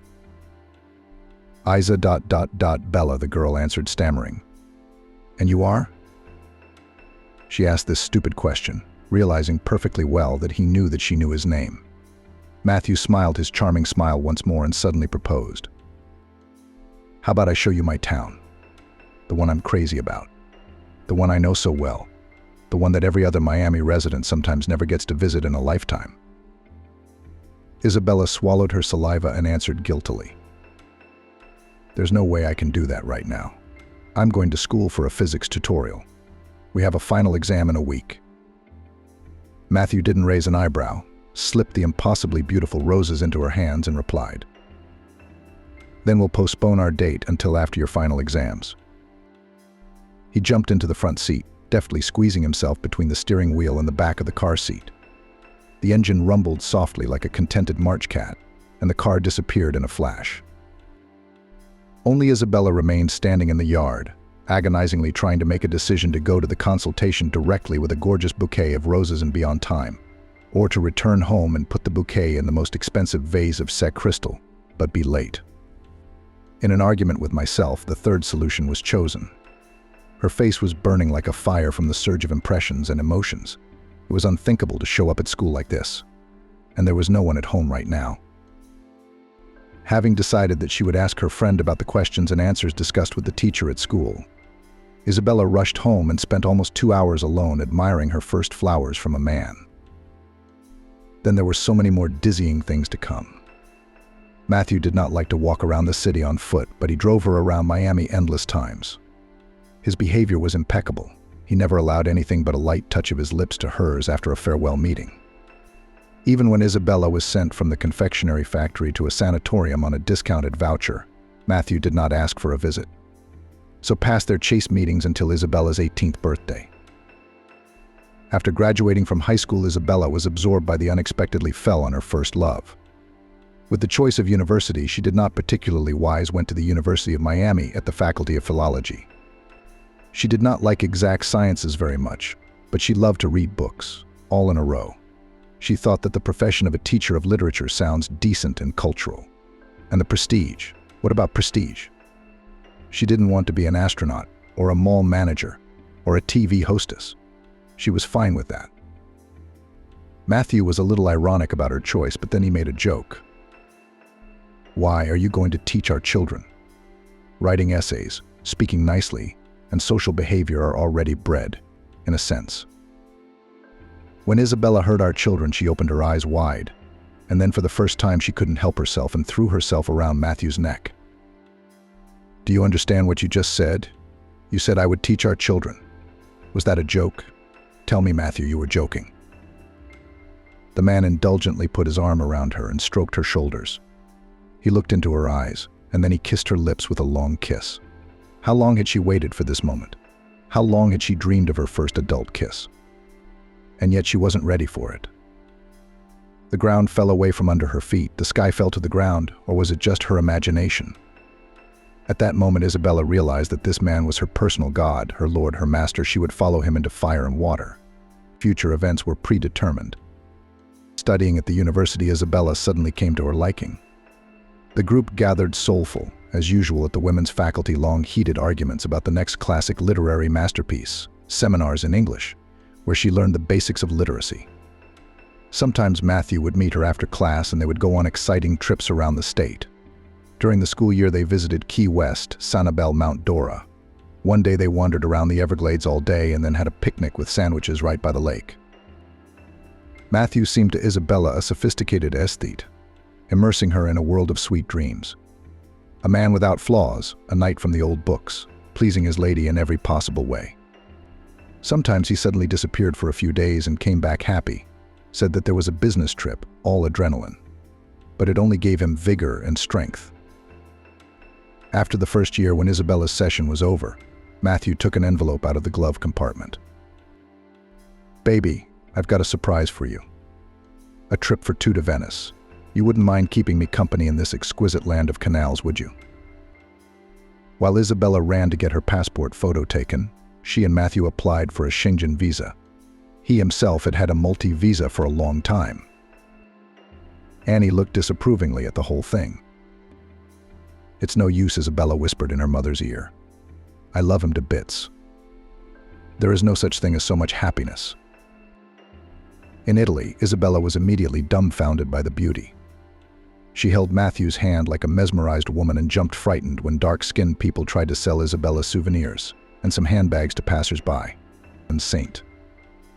Mark Square, near the Doge's Palace, Matthew and Isabella spent a long time feeding an army of pigeons, having bought a whole bag of grain for €1. The robber birds tried to peck the provisions right from the palms of their hands. Loving couples clung to both of them from all sides, so some tourists immediately began to take pictures of this scene. Matthew booked a hotel near the house of the legendary Casanova. Was this the reason for the uniqueness of their first night, or was it the Venice air? The first time Isabella was with Matthew, she barely remembered the sweetness, the dreams, the fog, the thrill of falling into the abyss while holding hands. By morning, before falling into slumber, she asked, "Why have I never seen any other women around you? You're a wizard." "I was waiting for you, my enchantress," the man replied. Such an inexperienced and trembling girl to lead her down the path to paradise. Isabella remembered the next days in Venice as if in a fog. Coffee and pizza on a cozy summer playground, all on the same Piazza San Marco. Long dinners with a glass of wine. Shopping for gifts for her mother, they bought her a luxurious Venetian mask, decorated with bright red and black feathers and the invariable colored stones. Isabella herself was also bought outfits and jewelry. Matthew spared neither money in boutiques, nor the energy of tenderness at night in their wonderful room. In terms of procreation, the man was careful to use protection. To the mute question in Isabella's eyes, he remarked weightily, "You will teach our children Russian language and literature later. The main thing now is to get your diploma." Isabella changed her position on the seat in the minibus. There were no more than 50 kilometers to the final destination. The children were peacefully dozing in the back. She could go on rehashing the pages of her sweet life with Matthew, but she remembered something else. The shock she'd experienced when she'd learned that her now husband was a gambler.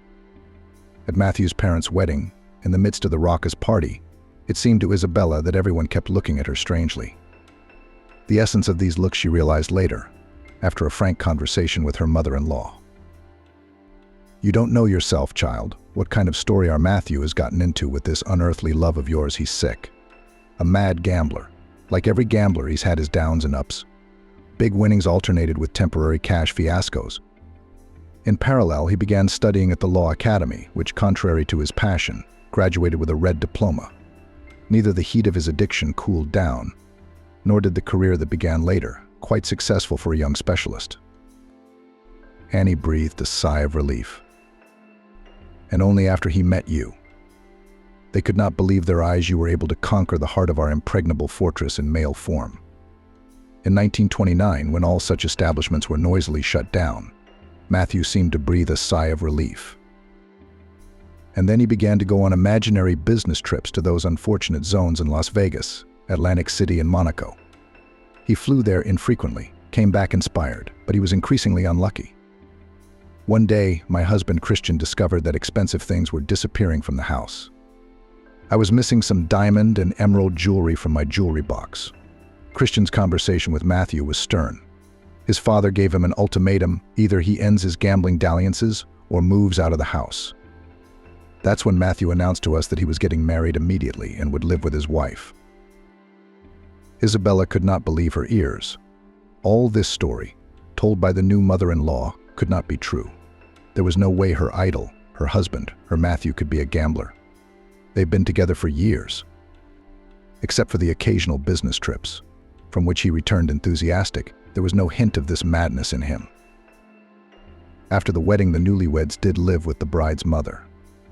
Matthew didn't say a peep about the conditions, the modest, poor surroundings of the new house. If personal belongings were needed, he'd go to his parents' house and haul huge bags of groceries, delicacies, and high-end drinks. He and Isabella slept in a small bedroom, the former den of the three bears, which was now occupied by a huge marital bed.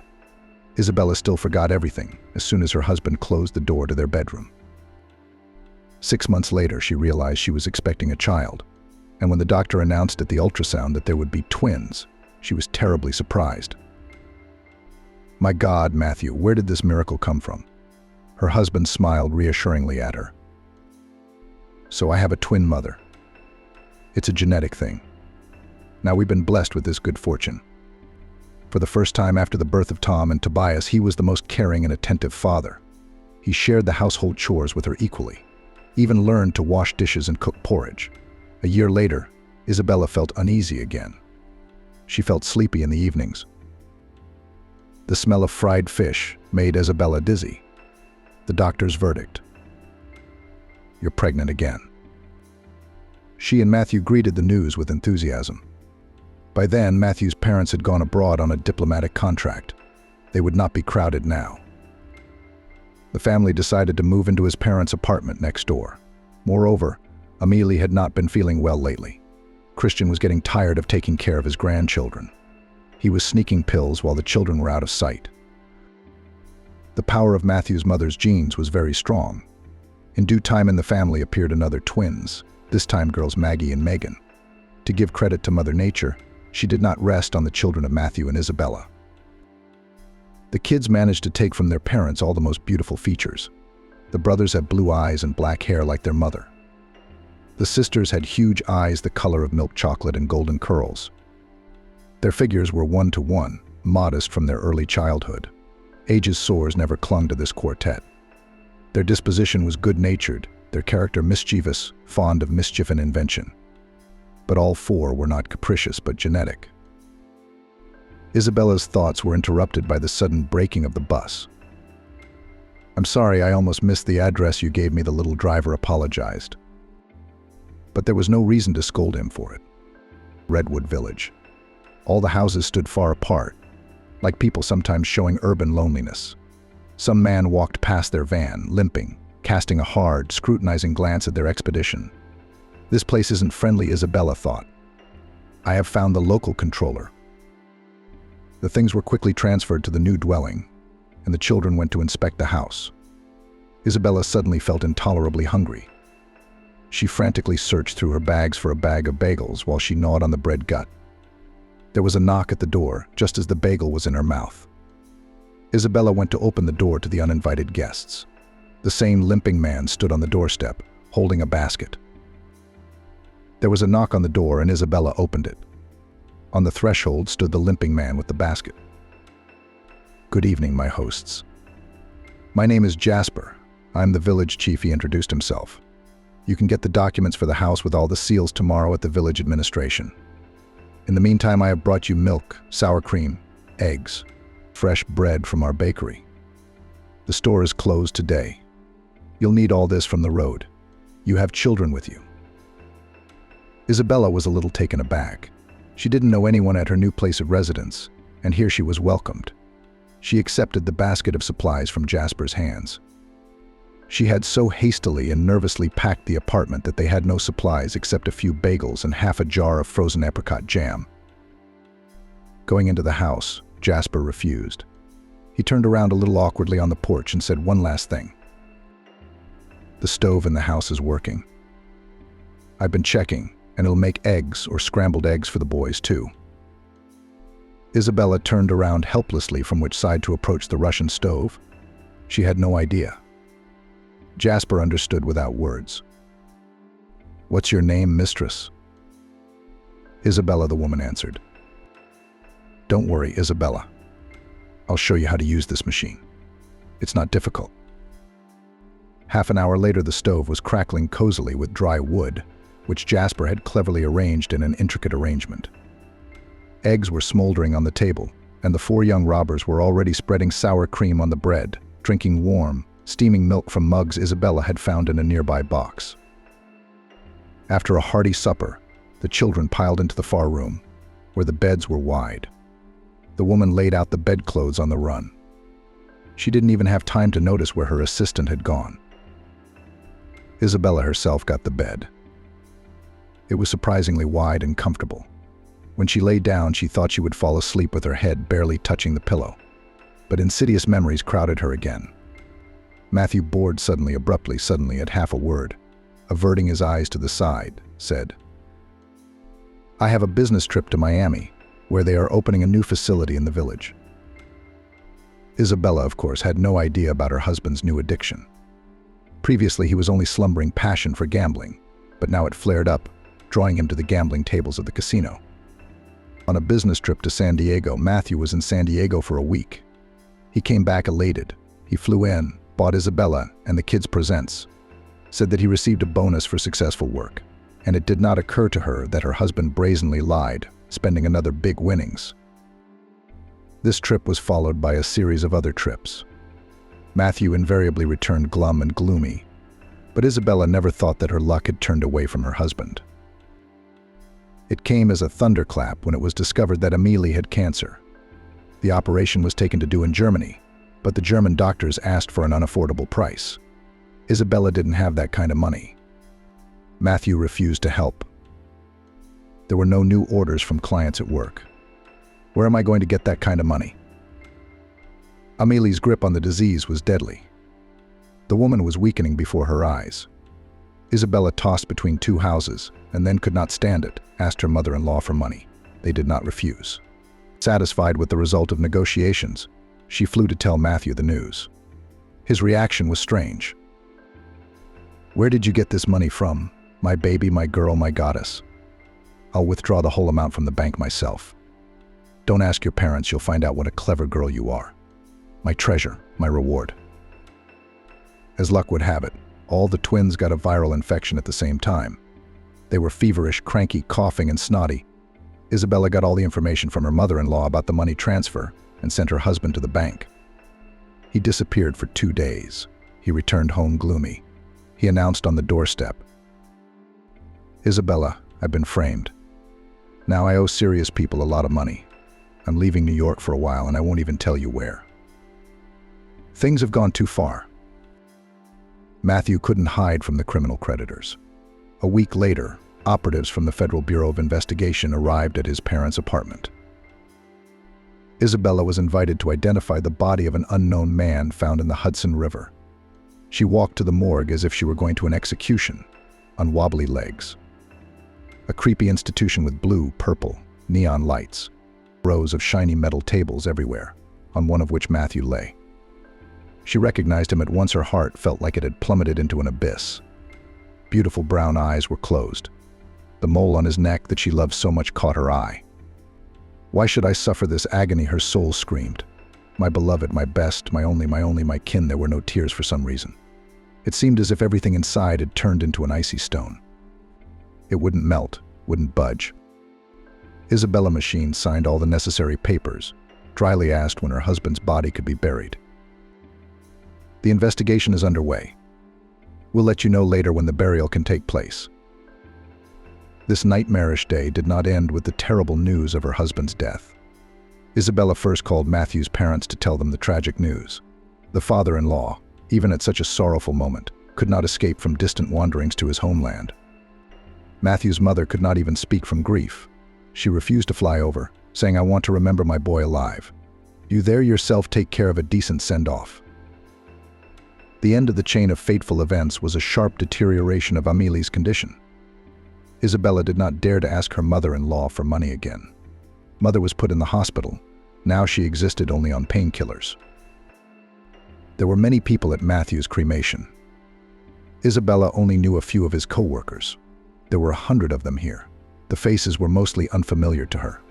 A close friend of her husband's helped with the funeral. Not so much a friend as a partner in the law business. No matter how she looked at it, her Matthew wasn't the most distinguished professional. Many appropriate speeches were made, and Isabella kept thinking about what the investigator had asked her. Did he have any enemies? She did not know the answer, but she was sure that her husband's death was connected with his addiction to gambling. Isabella did not even ask herself where the large sum of money sent by her husband's parents had gone. Amelie had not lasted long after Matthew's death. With 4 children in her arms, Isabella had no way to get her mother to foreign clinics. And the doctors said the time was irretrievably lost. So Isabella took Amelie's mind back home. Mom had changed a lot, turned into a sickly, lightweight, like a tiny Thumbelina. She had hardly eaten anything for a long time. So a couple of spoonfuls of liquid broth inside her, all organs were affected by a malignant tumor. Every movement was a feat for Amelie. The disease she could not overcome. Even before that, Isabella moved back in with her mother. The huge apartment without Matthew seemed to her like a gloomy crypt. Everything reminded her of him. It was unbearable.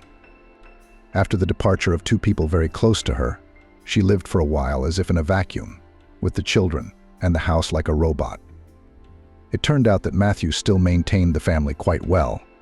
Because Isabella never became a teacher of Russian language and literature, she was a housewife. Somehow their previous environment became completely unbearable. The walls in the apartment she had once loved pressed on her, and the ceiling seemed low. In the kitchen, the old tulle curtains and curtains with flowers irritated her. She wanted to rip them down and stomp on them. Isabella realized one day that if she didn't move out of this place, her life would remain dull and hopeless. The apartment, though on the outskirts of New York, which had almost become a neighborhood close to the center, cost a lot of money. Isabella had no savings, no inheritance from rich relatives. The decision to sell everything and find a place to live somewhere within 300 kilometers of the city matured rapidly. House in the village Birchwood realtor, looking for a buyer for her apartment, found quickly. She refused to even go to see it. For some reason, she believed the pictures right away. She was attracted by a rivulet flowing half a kilometer from the future shelter. Isabella liked the pretty forest and the smooth rows of birch trees on its outskirts. The paperwork was done in a matter of days, and there were no delays anywhere.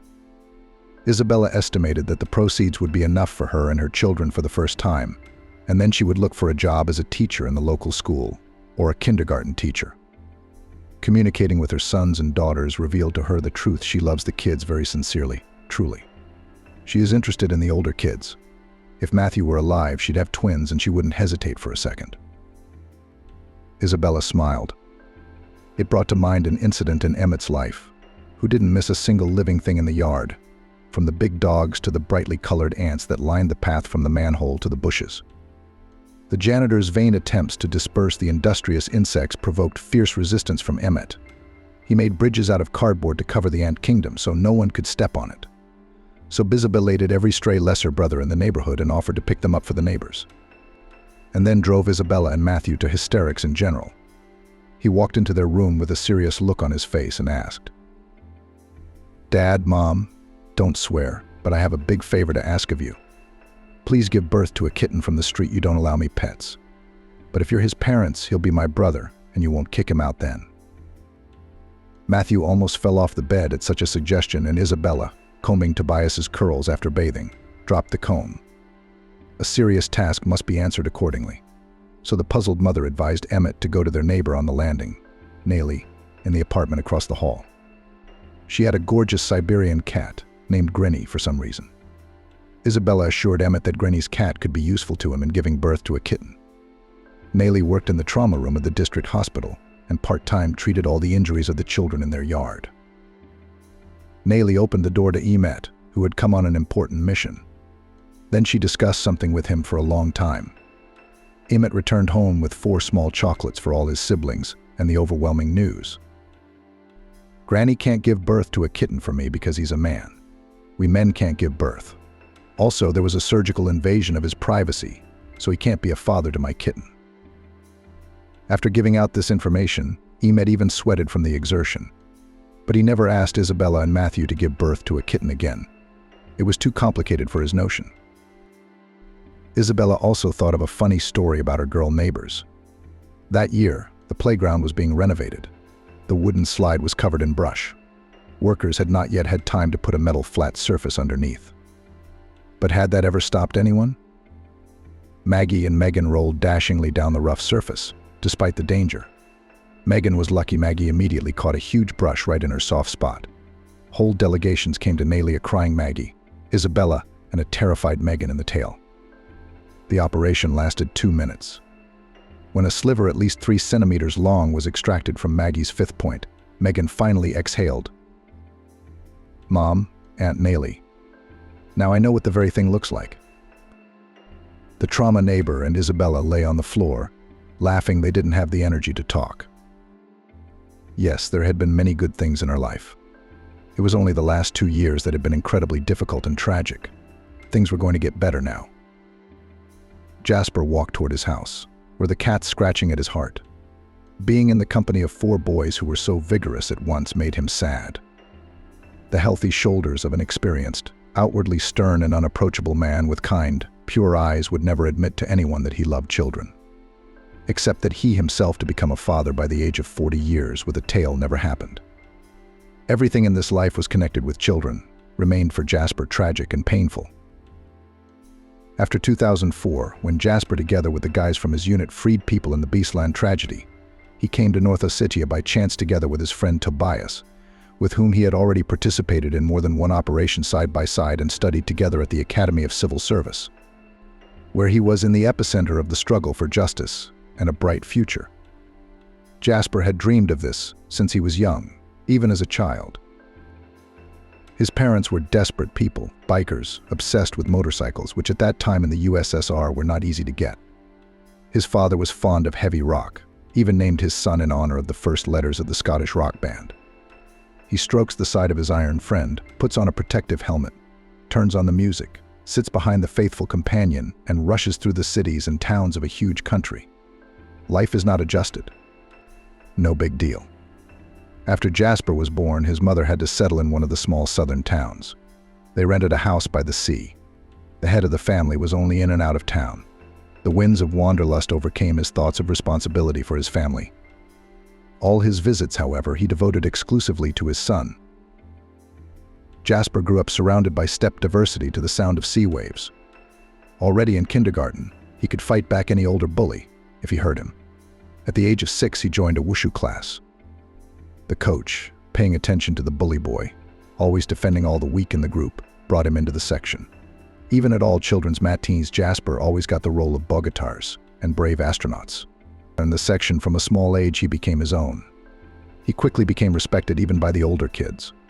The level of skill in the martial art of wushu, to which Jasper now devoted all his free time, he reached quickly. Then over the years, only the colors of belts changed. Competitions were held, in which he often came out victorious, and his skills improved.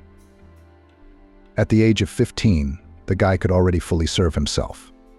At home, he cooked perfectly, kept himself and the whole house clean. Visiting occasionally, parents only marveled. The house was in perfect order. The diary is full of good and excellent grades, and even in the refrigerator, fresh soup and cutlets and porridge. Not a guy growing up, but an enviable groom. Girls began to look at the charismatic, charming Jasper already in middle school. His appearance is remarkable. The young man, as if sculpted, nature has worked to give glamour to his manly appearance. A torso, thick hair, and steely gray eyes to keep the image from being too harsh. Mother Nature finished with a smile and rewarded Jasper's face with mischievous dimples. It seemed that with such a guy, as behind a stone wall, all the girls in the village. And they weren't wrong. At 16, Jasper fell in love. He had the misfortune to choose the wrong one. He fell in love with a girl who practiced choreography in the same club as his wushu section. This creature was sophisticated, aristocratic. Bow lips, blue eyes, blonde curls tied with a blue ribbon. She spoke, stretching her words slightly and pausing meaningfully. "Jasper, what kind of shirt are you wearing? A man with your musculature shouldn't be wearing yellow."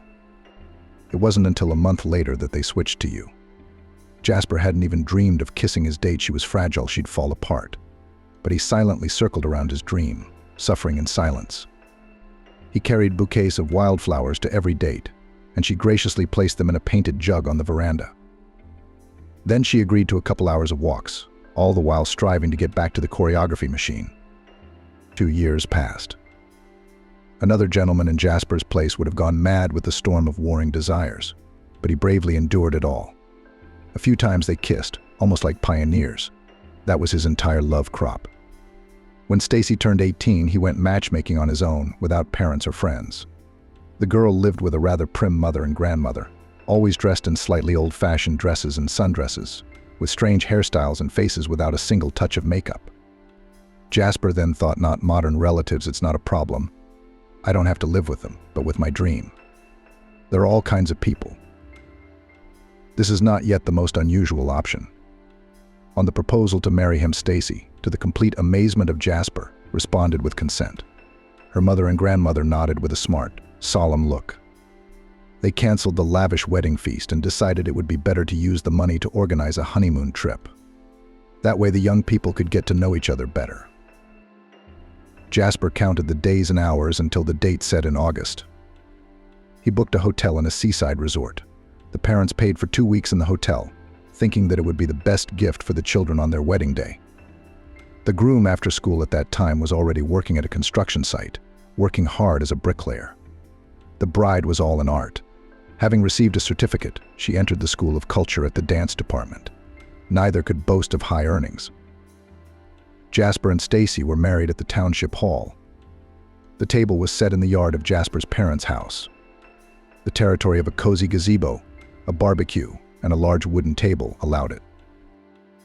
The guests were few 5 guys from Jasper's martial arts section and strong girls from Stacy's dance group. Yes, parents on both sides, including Grandma. Before the vacation, the newlyweds reached Isabella, burning with impatience. Finally, he could be with his chosen one. Stacy didn't seem to care at all about Jasper's inner turmoil about their wedding night. It was as if it wasn't an important part of a strong marriage at all. Jasper dared not discuss it with her, or anything else for that matter. He was always in a stupor when it came to this side of their relationship. He sincerely thought of Stacy as not a roommate and himself as not a whole man. He agonized, how am I going to be with this delicate, fragile creature? What if I do something wrong? Before the wedding, the guys in the section laughed at him. Jasper, how will you handle your ballerina? No one around him knew that the poor guy had already gone to another city for the weekend, met a funny girl in a bar, and spent 2 days with her in her cramped apartment. The lead singer had absolutely no complexes in matters of love. In 48 hours, Jasper had learned all the science from A to Z. He was afraid of appearing inexperienced in front of Stacy and kept his voyage, which he didn't consider shameful, hidden from even his closest buddies. He wasn't a womanizer, much less a womanizer. That was his only misstep. He couldn't explain to himself why he didn't want Stacy to be his first. It was as if his gut was telling him not to. The hotel struck the young men with its splendor. The first floor was full of cafes, restaurants, stores, and beauty salons. Their 2-room suite overlooking the sea had such mesmerizing views that it was breathtaking. And what was the outdoor swimming pool like here? You wouldn't want to go to the sea. Stacy still showed no excitement about the scenery around them, and at the restaurant for dinner she only picked at the appetizingly fried fish with her fork and took a couple of sips of white wine. Jasper could think of nothing but the fact that he would soon be alone with his beloved. Everything that happened in the room left him with a double impression. On the one hand, what he'd been waiting for over 2 years had happened, but Stacy was somehow bland, obeying him in everything. No emotion, like a doll. She got up like a robot and went to wash up. It was nothing like he'd imagined it would be. What was so much mystery about it? On the other hand, he wondered endlessly, was I so bad as to disappoint my young wife so much the conversation they had had before their first wedding night also puzzled him. I understand perfectly well, Jasper, that it is my duty to fulfill my marital duty. But for God's sake, don't talk about children, and don't forget to use protection. In fact, take care of it yourself. In my line of work, having offspring is nonsense. Pregnancy and childbirth would ruin my flawless figure forever. The first pebbles of doubt they dropped resoundingly to the still empty bottom exploded in Jasper's head into 1,000 shards. He was still very much in love with his graceful dancer, but the insidious germ of doubt had taken its first roots in his soul. Then they bathed a lot in the sea and pool, walked along the promenade, as he dreamed, rode the cable car, went to cafes and restaurants. Stacy ordered only diet food. She could munch on a leaf of greens thoughtfully all evening. She reasoned that fatty meats and cheeseburgers were a disaster for a dancer, and she would refrain from grape wine, there are so many calories in it. I ironically looked at the large portions of dishes that Jasper ordered for himself. He sighed furtively, all right, I guess it's all right for you as a man. I'll abstain."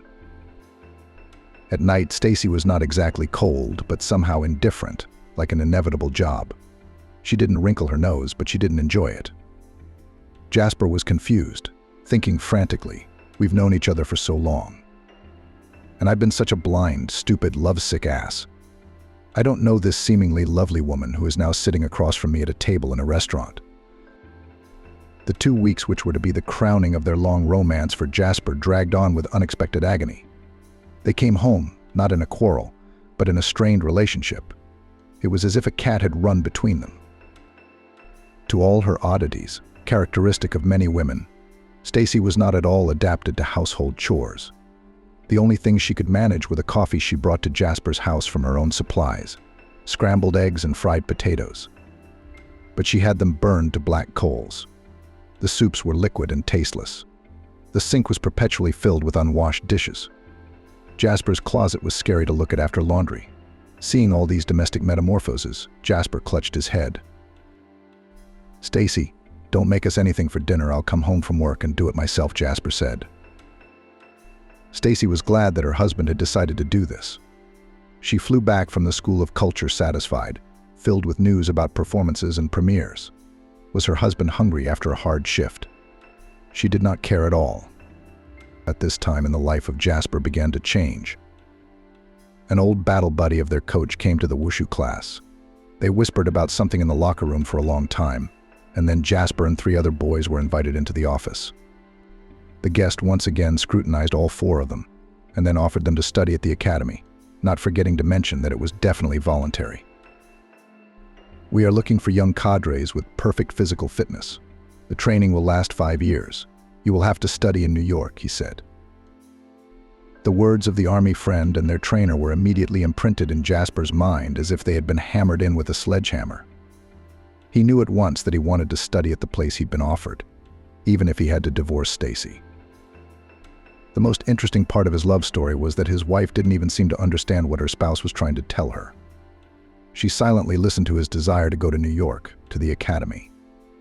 Shook her head with smooth blonde curls, waved her eyelashes, and rushed away to measure a suit for some regular premiere. They divorced in absentia when he was already 3 months in New York, because he did not want to get old.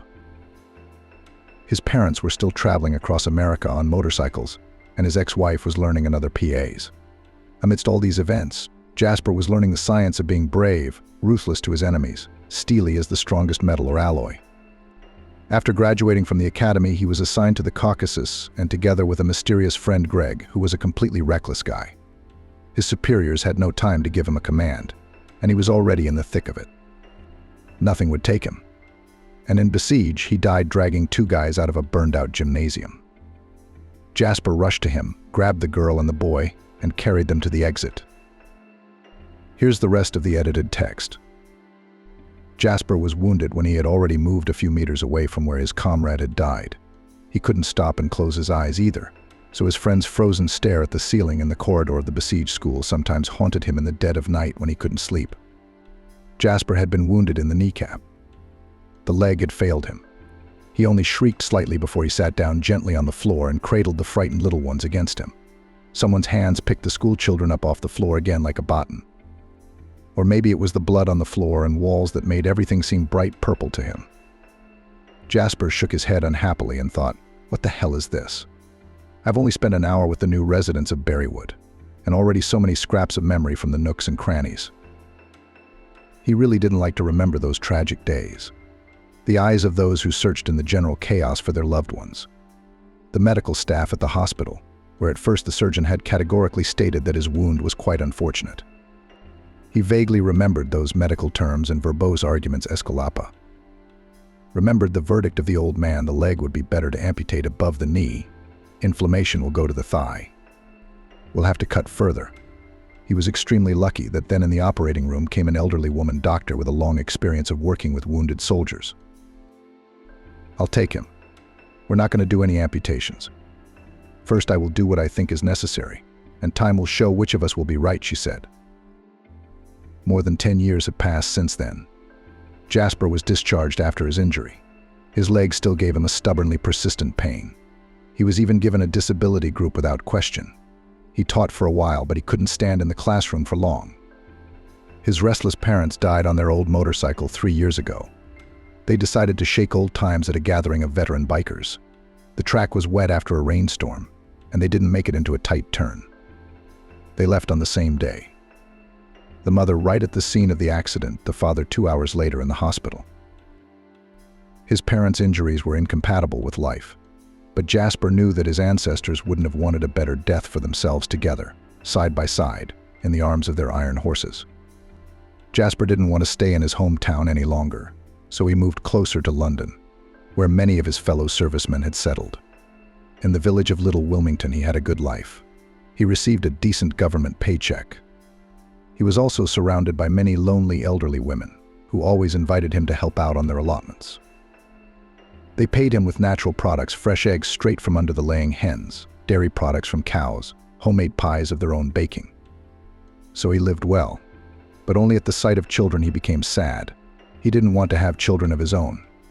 And now, apparently it was too late. Isabella and the twins settled into their new home in Berrywood surprisingly quickly. It was as if they'd lived there for 100 years. At first, the woman could not understand how it happened. She was not the one who built the house. And yet she felt as if she knew every centimeter of the house. A chatty neighbor told her that this house belonged to very unpleasant people, as she put it, intellectuals to the bone, descendants of some Russian aristocrats. But the former owners did not talk much about their past. They spent a quiet old age in this dwelling, and then, when their strength was no longer the same, they moved to the city, closer to their children. A neighbor said that their ancestors had lived there before, but she had no information about that. Isabella's family moved to Berrywood at the beginning of the summer, as soon as the household was in relative order. The woman immediately went to the local school and kindergarten, but she was disappointed there were no vacancies for her teaching profession. There was not enough work for the villagers themselves, who were mostly surviving on subsistence farming. After some thought, Isabella decided to follow their example. The same neighbor presented her with a mini chicken with ears, and she refused to take money for the bird. "Did you buy it? We'll get even somehow else in this world," she grumpily waved away. "So if I run out of salt and sugar, you won't give me a little of it from your stock?" grumbled the neighbor. "Come on, I'll show you how to organize the henhouse better." Isabella had a strange relationship with Jasper. The woman felt that he was happy to be in their house, to play with the twins. The twins themselves reciprocated with joy. First, they had patched the porch together after Emily, the Skid Row enthusiast, had hurt her foot somewhere. Then they did something together on the roof. Isabella at first tried to keep the whole group off the roof, but Jasper said, "Their safety is my responsibility." And somehow she was at ease, trusting him. After the noisy chores, they went to the river. Jasper showed them where among the reeds there was the most convenient entrance to the water on the soft silt bank. After bathing, Isabella sat on the bank and admired how deftly Jasper swam far from the shore, leaving behind him an even line of small waves formed by the strokes of his strong, naked arms. She was for the first time surprisingly calm around this somewhat sullen, unspoken man. Sometimes she listened involuntarily to his conversations with the children. Without a shadow of irony, he taught them the proper way to stay on the water or wield a hammer. He smilingly instructed the girls on the best way to approach a chicken to get fresh eggs for breakfast. The pinnacle of their enthusiasm was a hike into the woods to get their first strawberries. Jasper showed them such a generous glade with scatterings of sweet, juice-filled berries that they were silent for a long time, only clapping the strawberries. An outing for mushrooms also became a discovery. Closer to August, there were so many mushrooms under snags and fallen leaves that the twins and Isabella, who were not used to such luxury, had their eyes wide open. Everything flew into the mushroom pouch. Jasper grinned, sat them all down on a thick log, and taught them. He laid them out on a light-colored plaid spread on the ground. He familiarized all the prey with each species, mercilessly dividing the children's prey into edible and inedible parts. In the evening, all together fried the mushrooms in a huge frying pan. Then they waited for them, poured with homemade sour cream, to acquire that unique flavor, which is inherent only in forest meadows. Jasper looked at the stove and said to Isabella, "Let me restore the old lady a little. I haven't noticed how fall has arrived. We need to get her cleaned up so we don't have any problems with her. I'd love to do a little renovation myself." I don't understand anything about its structure, but I've learned how to heat it and cook. The rest is a dark forest for me, Isabella answered readily. They decided to fix the stove tomorrow. Today, Isabella would cook something hot enough to last a couple of days. We scattered the things around the nurse. Jasper came in early for the morning. He hadn't been at home lately when it came to seeing Isabella and her children. He'd been running around like he was on a date. He tempered his ardor, and then admitted to himself the very thing that you, for the first time in so many years, you feel good, warm and cozy next to a woman. When was the last time you paid attention to the female sex? You probably can't remember. Isabella and the boys' house was all ready for the important process of renewing the stove. Jasper brought Bilieva tools to clean the chimney. The work went on briskly. Tom, Tobias, Maggie, and Megan were pouring out with joyful laughter every time the soot-stained face of the foreman turned toward their friendly foursome. Having finished inspecting the interior, they set about decorating the exterior. Jasper looked closely at the almost flat surface of the stove barrel, and his gaze caught on some protrusion, barely visible to the naked eye. "What the hell is that?" he wondered aloud. Isabella came closer, and while Jasper went to wash up, she cleaned off the bump with a kitchen knife. The stove was going to be plastered over now anyway, to smooth out the unevenness. Instantly, a handful of old plaster spilled onto the floor, and a small hole opened up. Curiosity took over. Isabella began to excavate the hole, rotating the knife clockwise. A couple minutes later, Jasper came back into the room. "What is this?" The man was surprised to see a whole empty cavity in the stove behind the shining masonry. There should never have been any such holes in a Russian stove. In the meantime, Isabella slipped her hand into the opening and found something cold and dusty, covered with a layer of mossy growth. She picked up something small and round with her fingers and pulled out a dull yellow round thing. On first inspection, it was clear that it was an ancient coin. The woman put her hand back into the furnace lair and determined by touch that there were many such round coins behind the supposed brickwork inside. Jasper, meanwhile, was already scrubbing the first trophy from the dirt. "I'm no good at this," he whistled, though we had a class at the academy on precious metals and other valuable objects. "Your find seems to be a gold coin of the Tsar's minting." At the General Family Council, it was decided to dismantle the masonry and see what other surprises it hides behind it. It was said, done. The stash in the stove gave them 67 coins. Even through the dust of time, they were of different denominations. Jasper secretly watched to see how the lady of the house would react to the unexpected treasure. Isabella was perfectly calm, marveling with everyone else at every coin that had been removed. No greedy gleam appeared in her eyes. Not even thoughtfulness was written on her face. Jasper remembered a story about another small treasure. Once, while still in the Caucasus, they had found a pot with a few gold coins in it. One of the locals quickly prepared a soap solution and told everyone to be patient. The next day, the coins in that pot shone in the sun like new. After ordering the children to fetch a basin from the corridor, Jasper began to work on the stove, removing all the old bars of bricks, cleaning them of clumps, checking the inside again, and bricking up the hole. The former site of the treasure. Isabella at this time washed us, scolded us, put the coins on the white bottom of the dish, poured it all with warm water from the kettle. She did not even think about what to do with the acquisition. Jasper's question distracted her from her chores. "What will you do, madam, with the inheritance from the past?" She did not hesitate a moment. "I'll take 7 coins, and the rest will give to the state." The man thought to himself that he would do the same. He and Isabella looked at the wonders of the world with the same eyes. An epiphany flashed through his mind. He realized who Isabella reminded him of all the time.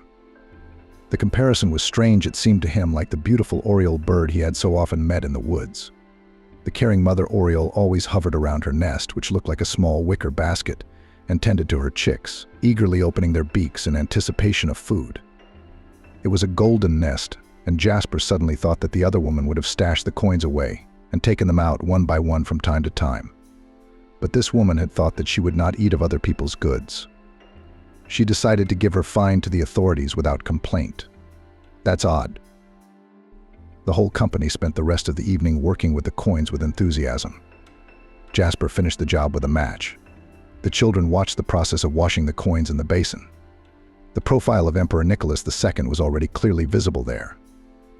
On other coins, the double-headed eagle, the emblem of the great Russian Empire, peeped through, creating the illusion that in the basin there was some sacrament of cleansing the coins from centuries of sins. No one knew.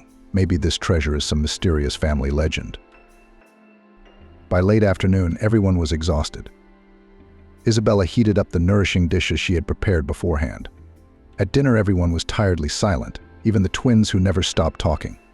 After the meal, the children sleepily drifted off to their bedrooms. Isabella went to see Jasper off. Then the unexpected happened. She suddenly put her arm around his shoulders from behind and asked, "Will you stay?" Jasper staggered back in surprise. At that moment, he realized a truth he had been shamefully hiding even from himself. He wanted this woman very much to be near him. From the first moment he'd seen her in the van and held her gaze for a long moment. Jasper turned around swiftly.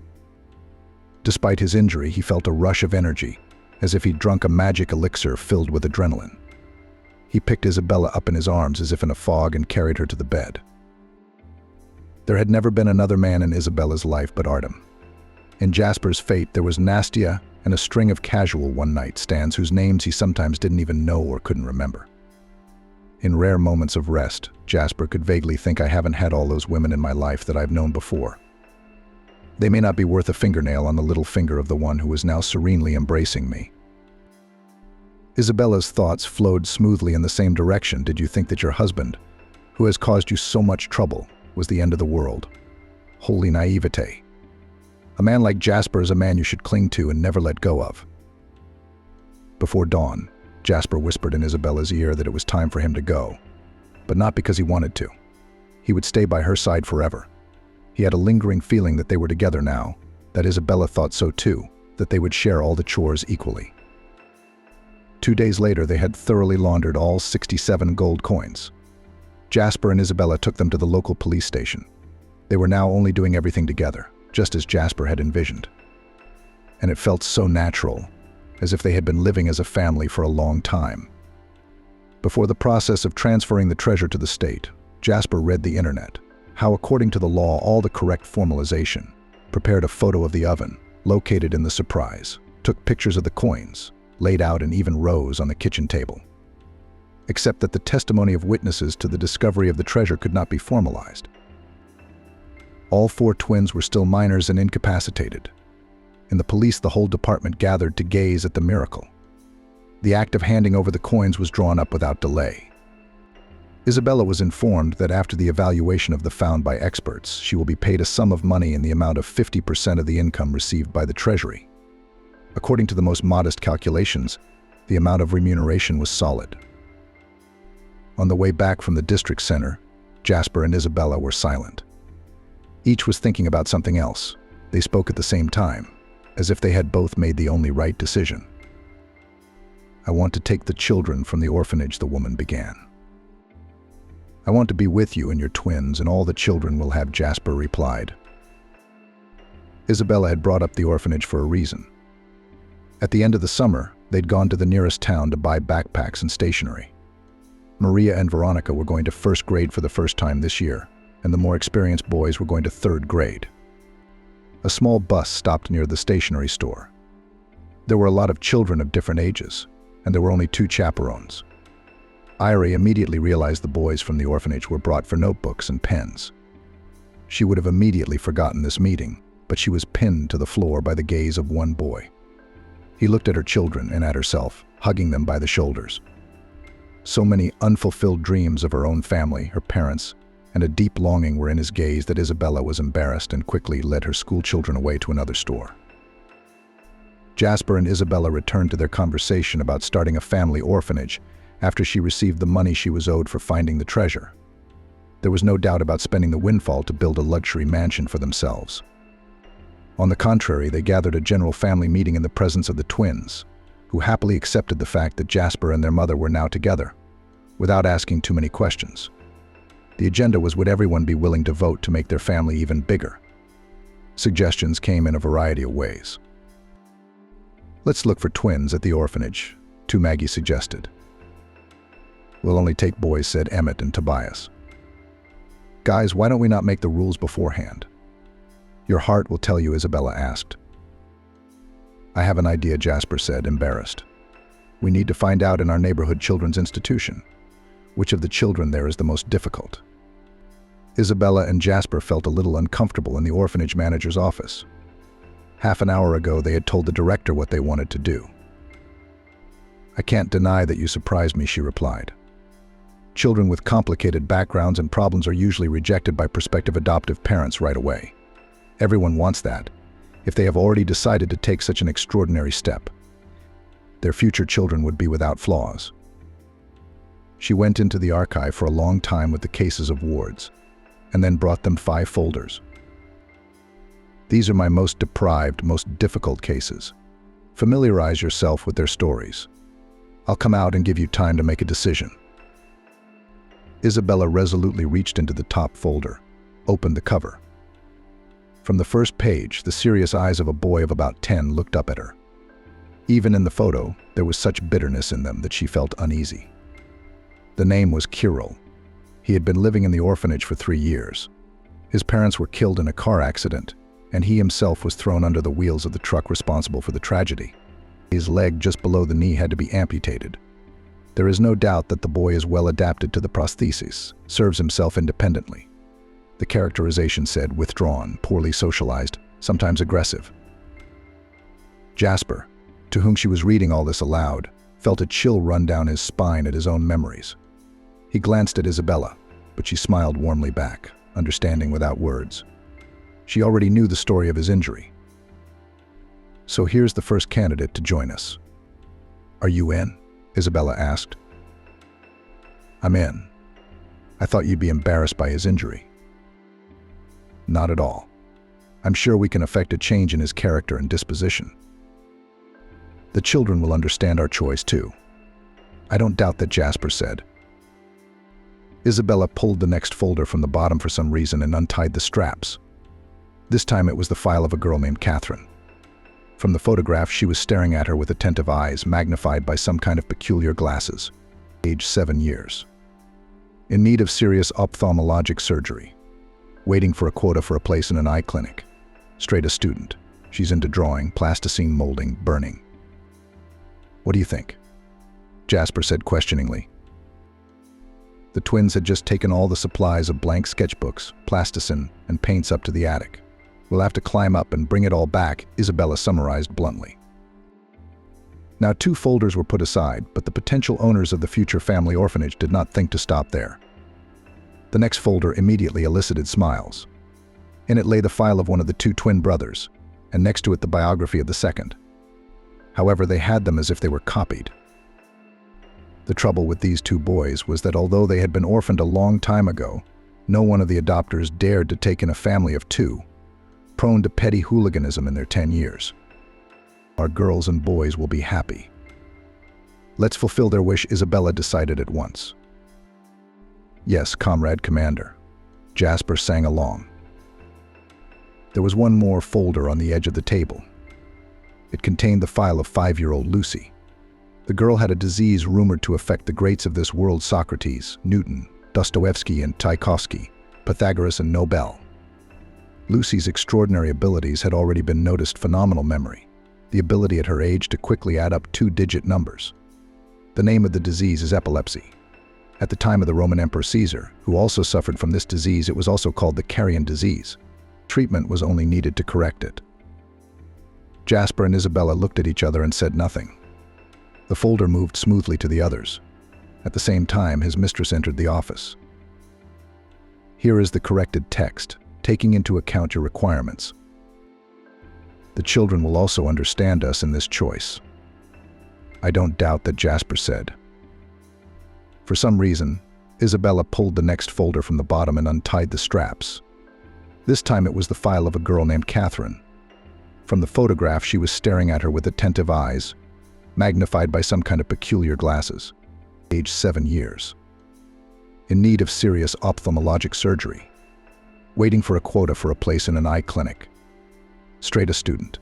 She's into drawing, plasticine, molding, burning. What do you think? Jasper said questioningly. The twins had just taken all the supplies of blank sketchbooks, plasticine, and paints up to the attic. "We'll have to climb up and bring it all back," Isabella summarized bluntly.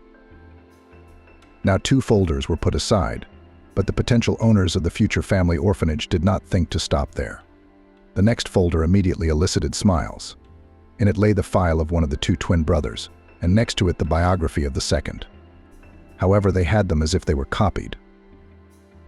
The trouble with these 2 boys was that, although they had been orphaned a long time ago, no one of the adopters dared to take in a family of 2, prone to petty hooliganism in their 10 years. "Our girls and boys will be happy. Let's fulfill their wish," Isabella decided at once. "Yes, Comrade Commander," Jasper sang along. There was one more folder on the edge of the table. It contained the file of 5-year-old Lucy. The girl had a disease rumored to affect the greats of this world: Socrates, Newton, Dostoevsky, and Tchaikovsky, Pythagoras, and Nobel. Lucy's extraordinary abilities had already been noticed: phenomenal memory, the ability at her age to quickly add up 2-digit numbers. The name of the disease is epilepsy. At the time of the Roman Emperor Caesar, who also suffered from this disease, it was also called the carrion disease. Treatment was only needed to correct it. Jasper and Isabella looked at each other and said nothing. The folder moved smoothly to the others. At the same time, his mistress entered the office. Having looked at the folders, the director said, "I told you that it is better to choose a child not from this list. These all get rejected at once. Why go to such trouble when there are many other offers?" "You misunderstand us," Jasper replied. "We want to adopt all these kids, take them to our family orphanage in Riverside. There is a middle school and a kindergarten there. What paperwork do we need to gather to finalize all the formalities sooner?" The principal, stunned, fell silent, and when she was able to speak again, tears glistened in the corners of her eyes. "You guys are amazing. If I hadn't witnessed it myself, who would have believed it? You are making a difference in these kids' lives." Riverside is bustling with activity. Around Jasper's tall figure, the boys are busy building their own wood-fired bathhouse. Jasper has promised that everyone will be assigned their own work. Matthew is appointed foreman. His task is to distribute building materials, distribute tools to the kids, keep records of logs, nails, and other small things. The boy's pride is so great that he has almost stopped limping. The other 4 twins are exhausted that the process is not started. Especially Jasper promised to take everyone to the river in the evening. Under the apple tree, Stacy sits on the swing. She recently had eye surgery and her face is still in bandages. But they say that when the bandages come off, she'll have almost 100% vision. Amelie, Megan, and Annie are helping their mom, Isabella. They decided to bake pies with different fillings: cabbage, mushrooms, and apples, which the boys picked from an old tree in the morning. Isabella has had a hard time managing the house alone lately. By the end of the fall, they were expecting a new addition to their family. Jasper would become a father for the 10th time, and Isabella would become a mother, of course. On the thick branches of the apple tree, camouflaged by green leaves due to the coloring, sit chicks. The oriole watched the people and thought, these people have everything like us: a big nest. There is a mother preparing food for her chicks. Good attracts good. Even a small oriole knows this law. She wasn't going to teach anyone. The bird reasoned. That's why everything in their house is fine and good. The oriole looked back at her hungry chicks in the nest. "And I have to go to my babies. I have a lot of things to do. I've already been here for a long time, admiring this family idyll." Having made the last circle over the apple tree, she soared into the sky, rejoicing that there are such wonderful people in the world, living by the laws of kindness and care, like birds. "I can't go back." Barbara woke up and asked the doctor to tell her husband she was gone. As a child, Barbara was considered strange in the yard because she wasn't afraid of dentists. When other children were dragged into the doctor's office with tantrums and tear-stained faces, Barbara was eager to peer through the narrow slit of the door and see what was going on. She wasn't afraid during dental treatment. Maybe because she didn't eat a lot of sweets. Or maybe because everything that was happening aroused the girl's keen interest. She followed every movement of the doctors, and afterwards asked a million questions, flapping her naive, childish eyes. The sound of the drill, white coats, all this was an outlandish world for 8-year-old Barbara. It was no surprise to anyone that after graduating from high school, the girl firmly decided to become a dentist. All high school, she diligently prepared, learned chemical formulas, and diligently solved tests in biology. Sometimes Barbara put on a white coat at home, a cap, and imagined that she was seeing patients. She had once borrowed it from a neighbor who worked as a pediatrician at the local clinic. "What do you want to pick other people's teeth, Barbara?" sighed her mother, stirring the borscht. "Well, you want to teach cranky children," parried the daughter, not taking her eyes off the book. "You must be like your grandmother," grinned the woman. "Only she treated livestock and farms. And you've decided to get to people, too."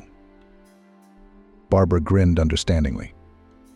Grandma Angie had worked as a zoo technician in the village for a long time before she retired. Before and after, she had often been asked by the manager to come and check on the animals and attend to difficult cow deliveries. At the same time, Grandma was not shy to cover with selective profanity young graduates of the Veterinary Institute who had just arrived at the farm and did not even know that it was dangerous to approach the cows and horses from behind. When the farm was disbanded, the tough-tongued old woman continued to be called by the locals. So as long as there were a couple of cows in the village, there was plenty of work. Angie lived where she'd worked half her life in a village near Swan. Barbara's mom, Lexi, took a different path. She didn't want to live in the village and went to the city, hoping to fit in and achieve a higher rank than honorary milkmaid. However, the city did not treat Lexi as favorably as she would have liked. The woman did not advance further than an elementary school teacher, but received a small one-room apartment in the last years of the union for seniority. The kind where the kitchen was already cramped for 2 people. That's where Barbara was born and raised. No matter how cozy it was under her mother's wing, but at the age of 15 the girl thought about living separately. But no way. The modest salary of a teacher did not allow such a luxury. Her father stayed with them for a short time.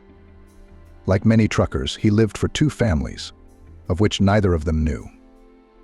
In the end, the man simply did not return from another trip. The mother waited 6 months, and then, gathering her courage, filed for a unilateral divorce. Barbara was secretly sad. She loved her father, and she missed his care, advice, and experience. However, after such a prank, her mother did not start any new relationships. She lived with her work and her daughter. The final exams came, followed by vacations. And now Barbara stood in front of the doors of the medical school, struggling with shyness to enter. She had passed by countless times, dreaming of how she would get her student card and credits. But now the familiar outer walls seemed stark and intimidating, even though the fulfillment of her dream depended on them. It felt strange. "Hey, sophomore year?" Someone touched her elbow. Barbara turned around and saw a blonde girl with a pointy nose and strange, age-inappropriate, brightly colored hairpins. "Yeah, from the second one," Barbara replied. "Cool." The stranger glowed and clapped Barbara on the shoulder in an overly brotherly way. "At last I found someone. My name is Kate, by the way." Barbara, she introduced herself. "Like the Crimean ship Hucklack," laughed a new acquaintance. "Let's go find our group and audience." Without waiting for an answer, Kate pulled Barbara by the hand toward the entrance. Perhaps the new classmate was the push Barbara needed to take the next step toward her goal. No one she knew from high school had gotten into medical school, and she felt a little insecure here. There was a sea of new faces around. Many had come to study from the countryside. "I came from the village of Savlevo. It's 200 kilometers from here," Kate whispered in the classroom. "Where are you from?" "I'm a local. I grew up here in the city," Barbara answered. She didn't really want to be reprimanded in her first class, but her roommate apparently liked to talk. On the other hand, she needed to make new friends in the student body. "Cool. I always wanted to live in the city. But my parents wouldn't let me leave the village until I finished school." Kate rolled her eyes. Barbara stared blankly at her new acquaintance. The skirt, the blouse, the shoes that had been the trend in town last year. Bright shadows and thick lashes. Apparently fashion was delayed in reaching the hinterlands. "I want to be a beautician. That in our village no one knows how to take care of themselves, then poultices, then lapping. It's horrible." Kate said it so loudly that she caught the teacher's questioning look. When the danger passed, she expressively poked a finger with bright green lacquer on her eyelids and whispered, "I'll also be a makeup artist." See, there is already success. Girlfriends for the wedding all written out. Yes, I'm sure you have. Barbara held back a smile, looking at the bright spots on her face. The pressure, simplicity, and naivete with which Kate communicated both repelled and attracted her at the same time. There was no frostiness of city girlfriends in her. She had a rustic, birch log-like openness that all country folk had. What are you going to do? Give shots or nurse? Kate blew her bangs back and stared at Barbara questioningly. I plan to be a dentist, she answered. It's been a dream of mine since I was a kid. Oh well, you'll think of it. She waved her hand. It seemed that Kate and Barbara had gradually become friends, despite their different personalities and goals. The calm, reserved Barbara and the energetic, talkative Kate from the village formed an amusing couple. Studying in medical school was not easy, as teachers at school and Barbara's mother warned. Medicine does not tolerate amateurs, and students from the first year were seriously loaded. At times, Barbara fell asleep over her notes, overwhelmed by the sheer volume of new information. Early rises and the long drive to the institute were also exhausting. But most importantly, her childhood dream was getting closer. Unlike Barbara, Kate didn't work too hard. She often read magazines in her classes, could sleep through classes, and saw going to the institute only as an excuse to dress up. You'll be expelled after the first session, Barbara sometimes warned her careless friend. Oh, I just need a cosmetologist license, Kate said. The girls seemed to be going their separate ways, but their friendship only grew stronger. Barbara admired Kate's openness and simplicity, which she lacked, and Kate, perhaps, envied her city friend's tenacity and determination. They had fun contrasting their different personalities and views on their studies. But to get a diploma, you have to pass the exams at least satisfactorily, Barbara stopped her. I have enough knowledge for a satisfactory, Kate. The village fashionista said confidently.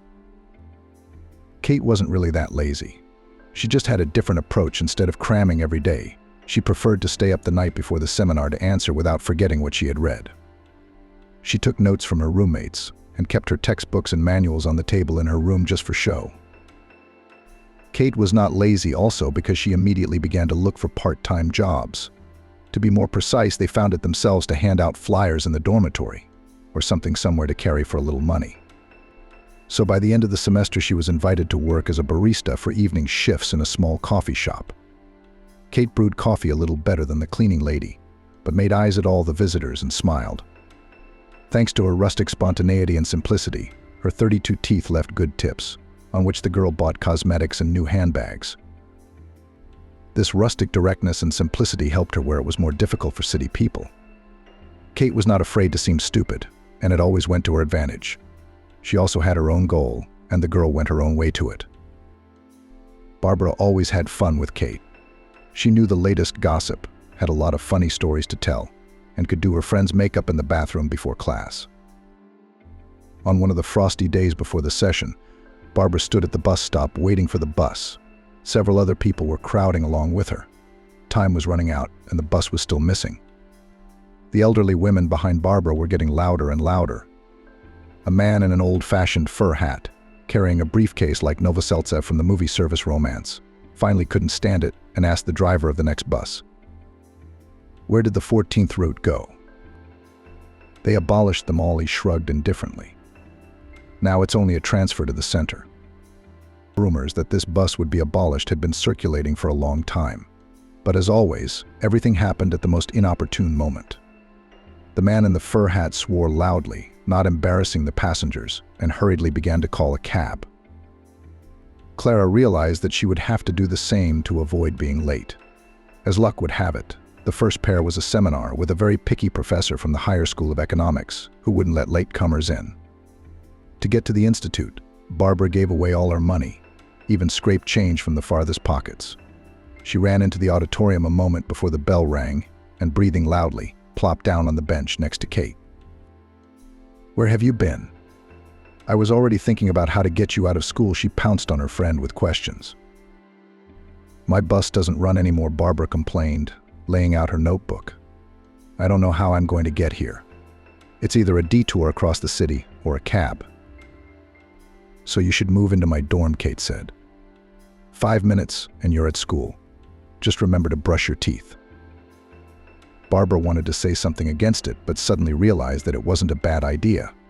And if she had to choose between an extra early rise and an expensive cab, Kate and the dormitory was the better option. After all, she'd wanted to live on her own for a long time. Student room fees were ridiculous. She spent more on commuting from home. And she could go to her mom's on weekends.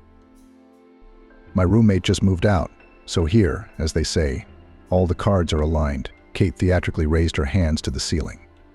You'll have to apply to the building manager, and they'll move you in no time. Barbara nodded. So much time they were wasting traveling.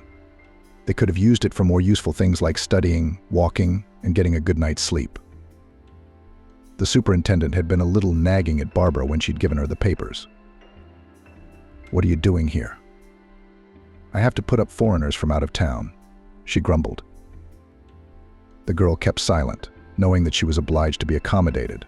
The commandant once again looked at her with a keen eye, but everything was in order. Eventually, she accepted the application and gave her a check and date.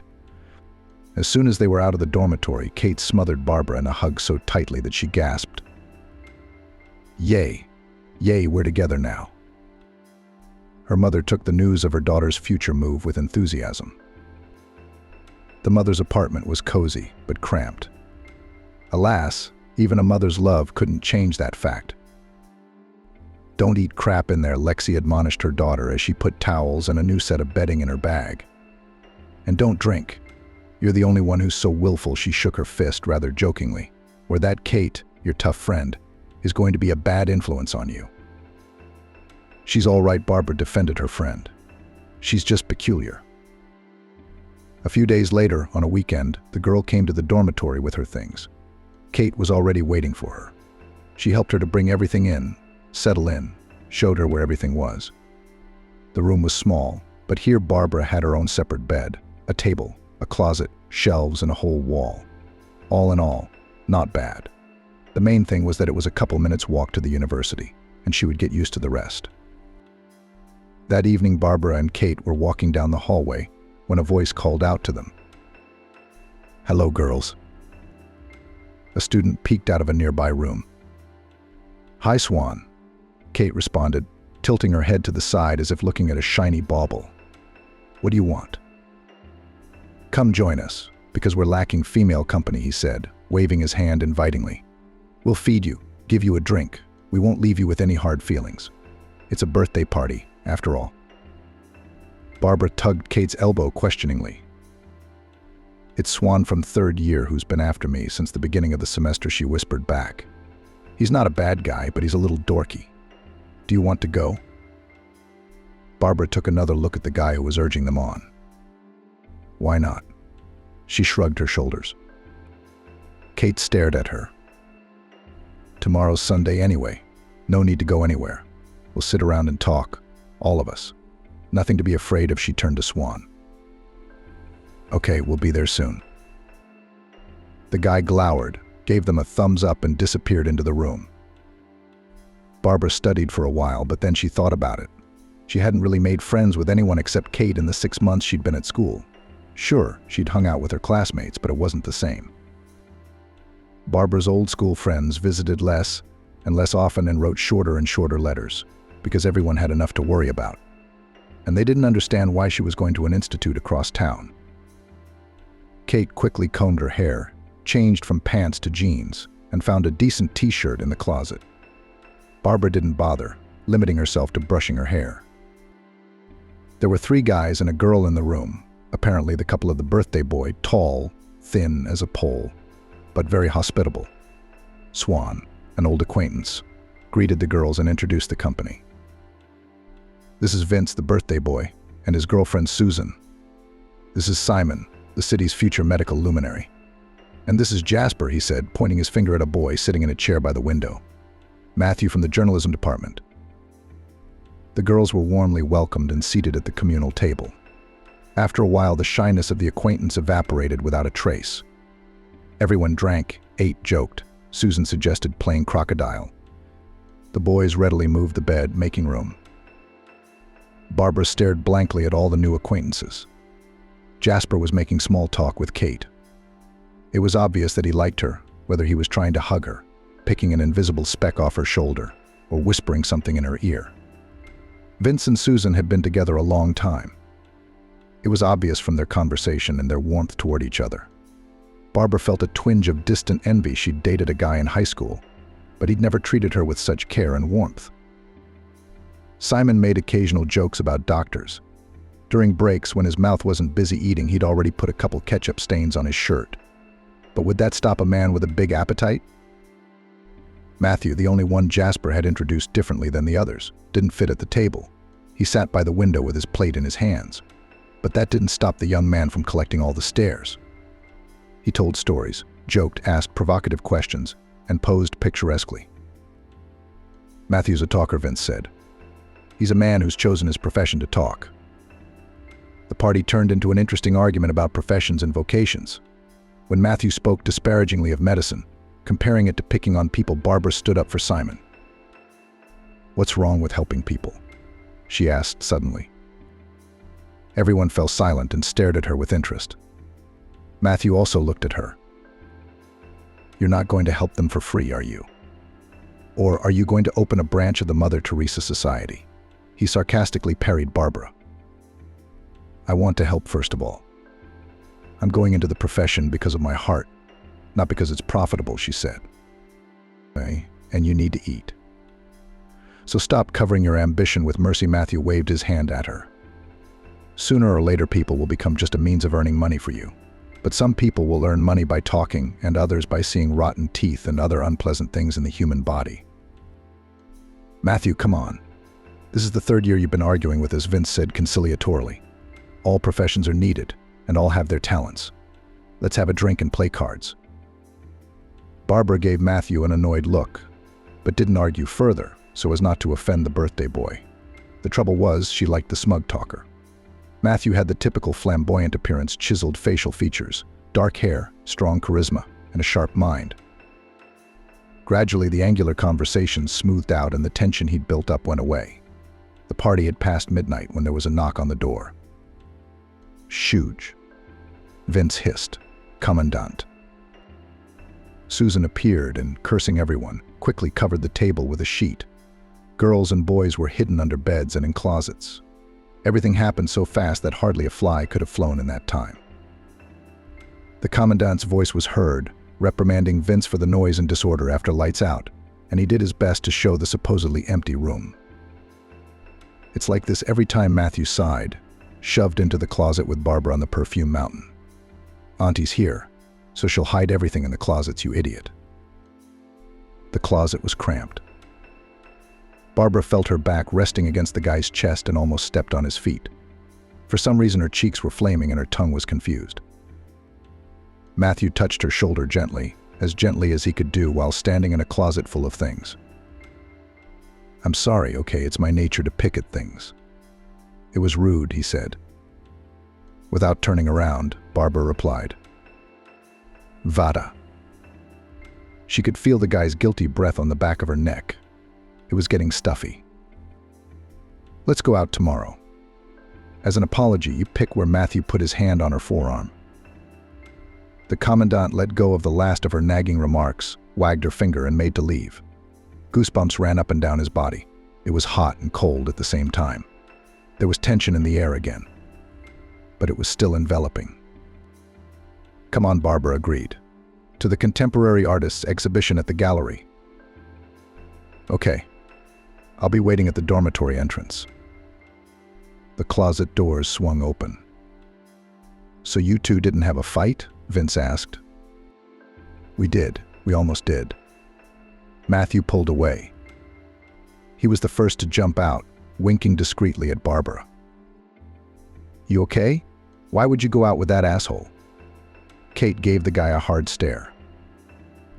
"I think we're going on a date with that jerk," Barbara whispered quietly, trying to hide her red cheeks and the stupid love sparkle in her eyes. "Barbara Vitalievna, you have golden hands." The grateful patient smiled goodbye and left the office. Barbara took off her gloves and nodded to herself in the mirror. She had gone to the dentist's office for moments like this, for grateful looks and sincere appreciation. Wasn't it a shame the years she'd spent studying? First 5 in medical school, then residency.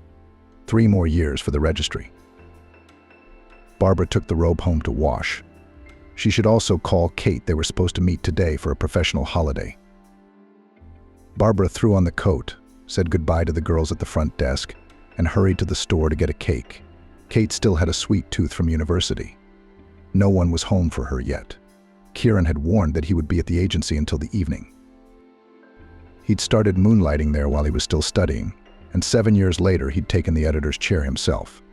But Kieran had connections with every authority in Swan, from vegetable shops to the prosecutor's office.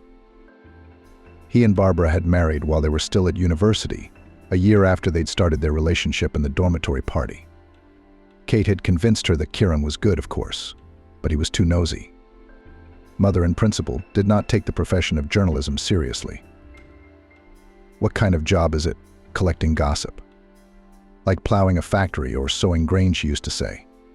But she was radiant when Barbara came for the weekend and raved about her boyfriend. Kieran was not what he seemed at first glance, nor what everyone else saw him as. He knew how to be caring and sensitive, and even restrained his desire to pick at everything. At the same time remained the soul of the company, a noisy lighter. Many girls openly envied Barbara and openly glared at Kieran when they appeared at the university. There's nothing to see. Kate waved her hands at them. They're not here for the ballet. Shoo. Though she had initially opposed Barbara and Kieran's relationship, she soon became an ardent defender of their peace, and was even a bridesmaid at the wedding. Not without pride, she told the guests that without her, the young couple would not have met. It might have seemed that Kate just had nothing to do, but those who thought so were wrong. She had affairs with 2 or 3 men at once. Never a dull moment in the evening. Sometimes she chose from several candidates and was not ashamed to use her natural beauty. Those problems that she herself did not want to solve suitors. That's how Kate finished her studies, not really knowing what she was studying for. She got her medical degree as a working makeup artist. She did not go to any residency, but sat in a beauty studio, having mastered in addition to makeup, hair and other procedures. From boredom or from power, married and 6 months later divorced. Another year Kate went on dates, and then again went to the registry office. She wasn't lazy, she was just lucky. She was also never shy about doing things that others disapproved of, so she won where others gave up. Barbara sometimes thought her road was straight and quiet, where you could see all the stops and bumps from miles ahead. Kate's road, on the other hand, wriggled like a snake, either falling into potholes or going under the clouds. The important thing was that in the end they both reached their destination. Finally. Wow. Barbara was just about to call her friend, who was almost an hour late, when she heard a commotion in the entryway and a bell ringing. "Can you believe it, you bastard?" Kate was indignant. "The client was late, delayed me. The cabs were still running."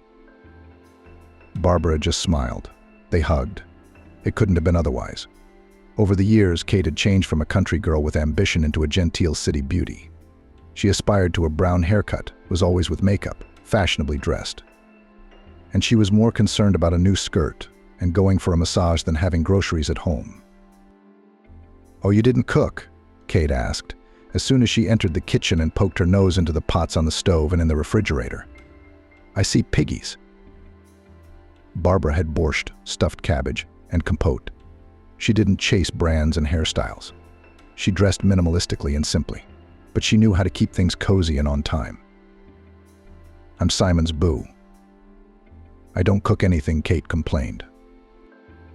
"We all have our talents," Barbara reassured her.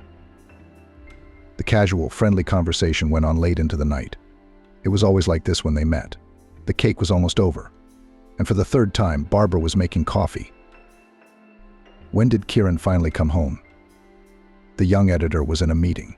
He'd come into the kitchen, said hello briefly, hugged his wife and retired to his room, saying he'd had a hard day. "Why is he so glum?" Kate asked, glancing at the man. "Tired." I guess Barbara shrugged. "I didn't have to force him to sit at the table." Come on. Kate jumped up from her chair and reached for her friend's shoulder. "What's this?" She picked up her red hair with 2 long fingernails and showed it to the stunned Barbara. She stopped talking in surprise. "Maybe it was an accident," Barbara suggested. Yeah, you can say it was blown in by the wind. Kate stared at her with her arms at her sides. I'm a friend of men, I know how they smell. Came in tired, in someone else's hair. Just like he'd been working out. Poor thing, Barbara grinned. What are you implying? That he, Matthew, has moved on the room? I'm not implying anything yet, but it's a fact, Kate shrugged. We need to watch him, take a closer look. And come on, maybe you had something strange going on. Barbara wondered. Her friend's suspicions had shifted the bricks of her inner fortress.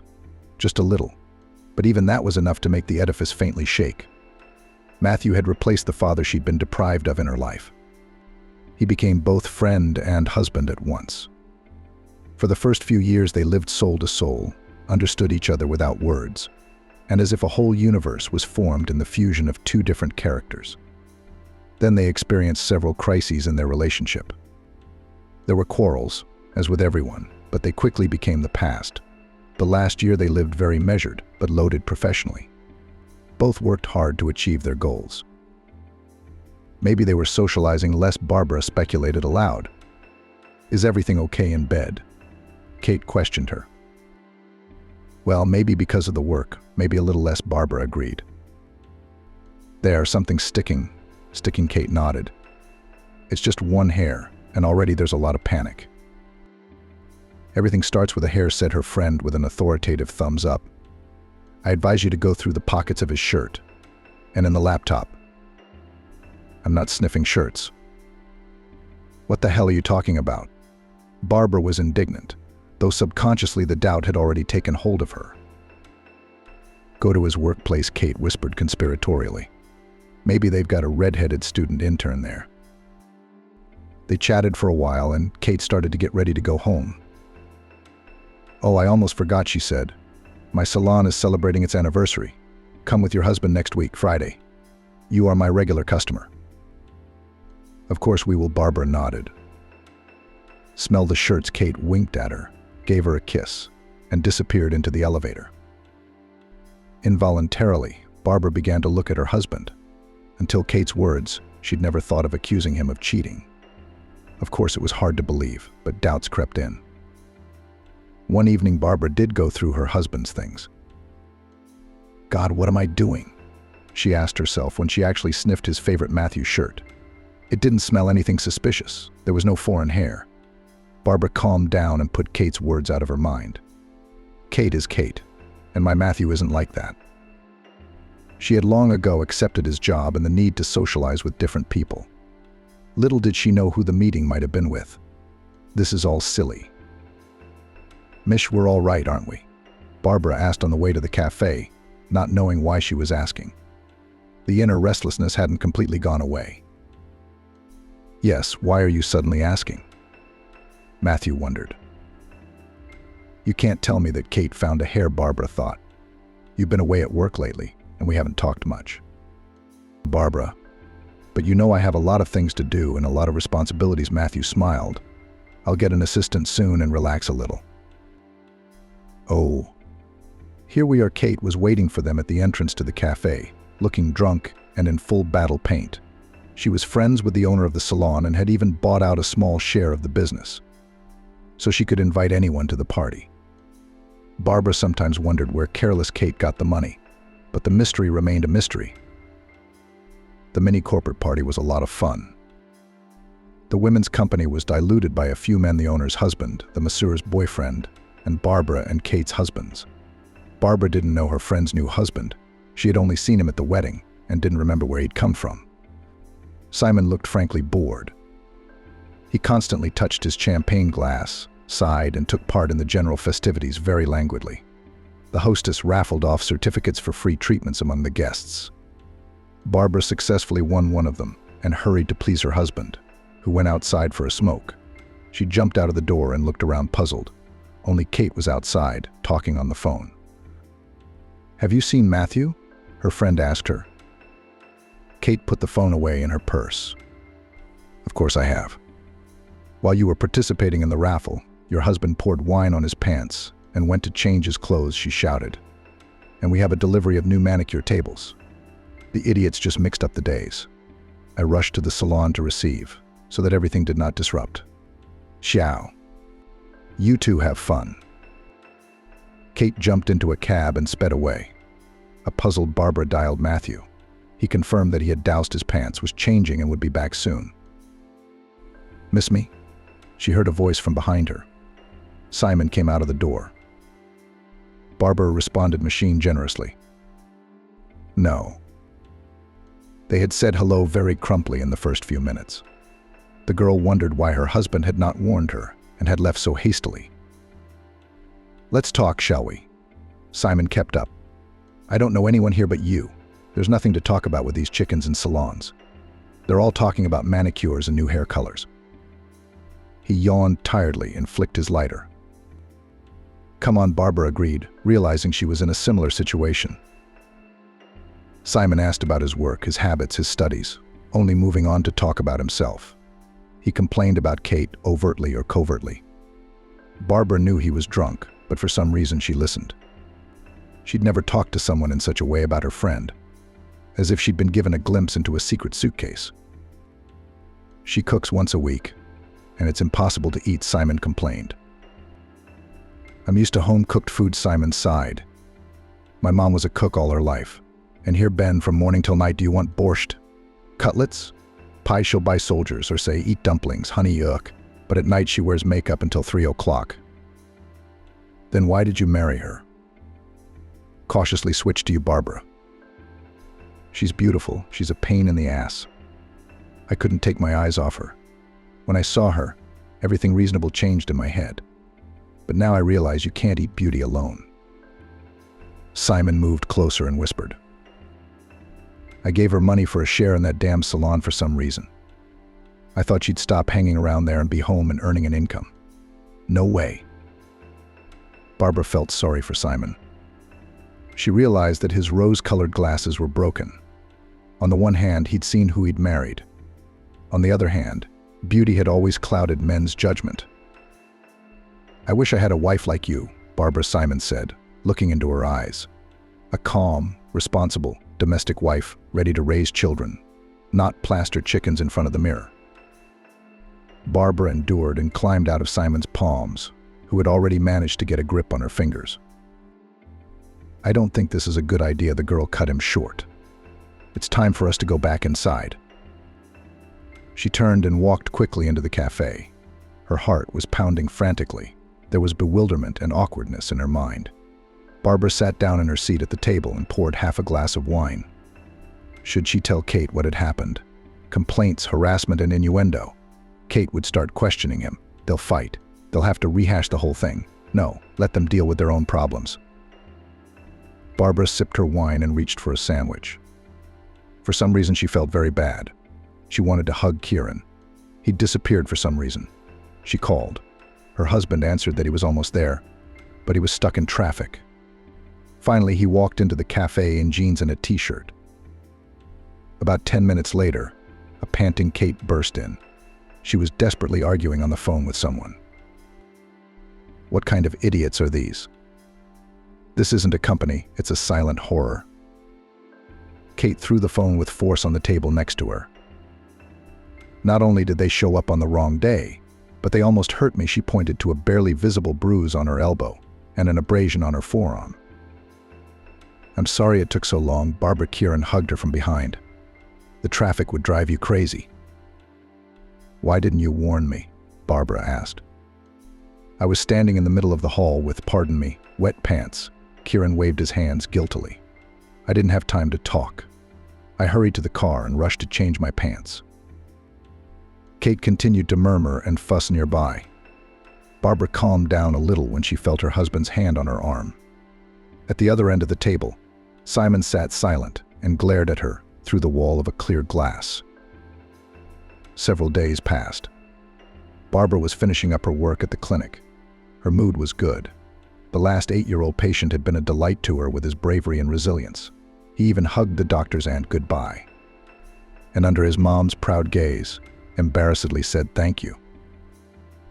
Of course, Barbara could not just let the little hero out of the office and handed him a brand new toothbrush, which was left by the brand representative for promotional purposes. The young doctor had already said goodbye to all her colleagues and was standing at the door when the phone in her pocket rang. It was Kate. "Help me out, come model," heard her voice in the phone. "My student and I need to practice, and the model is sick, the bastard." "Now?" Barbara was surprised. "Yes, it's urgent," Kate begged. "Okay, I'll be right there." Barbara hung up the phone. She often helped her friend out. It was easy and pleasant. After all, she always came home with her makeup and hair done, and Kate's training was never disrupted. It took Barbara about half an hour to get to the salon. She was already waiting, sat in a chair, and under the popular tracks of the radio air Kate and her student began to work.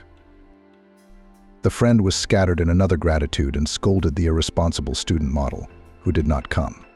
When the work was done and the student went home, the makeup artist offered Barbara to stay and have a cup of coffee. "It turned out very favorably," said her friend, looking at the makeup. "She's a smart girl. Maybe something good will come out of her."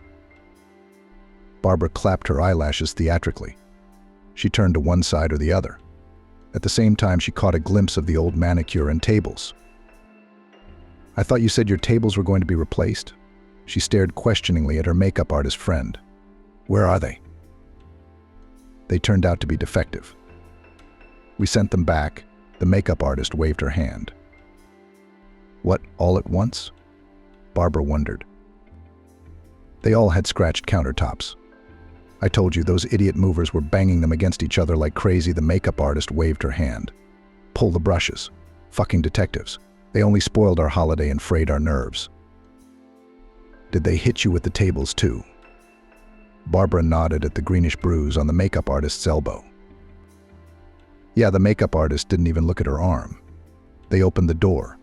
As if to my home, I was sealed in for company." Friends finished their coffee and long ago switched to another topic, when the makeup artist, who was scrolling through the news feed on her phone, suddenly exclaimed, "Larchik, look." She shoved a machine with a picture open on the screen to Barbara's nose. The girl looked at the picture and froze. On the photo was the entire staff of the agency where her husband worked. The guys were holding some certificates in their hands, apparently another award from their superiors. But another thing was interesting. Next to her husband stood a young red-haired girl. "Aha," shouted her friend triumphantly. "And I told you to frame." "I'd say so," Barbara said, looking at the photograph. I felt sick to my stomach. The nasty feeling from the conversation with her friend and her husband resurfaced again. "That's from finding the red hair," said the makeup artist friend.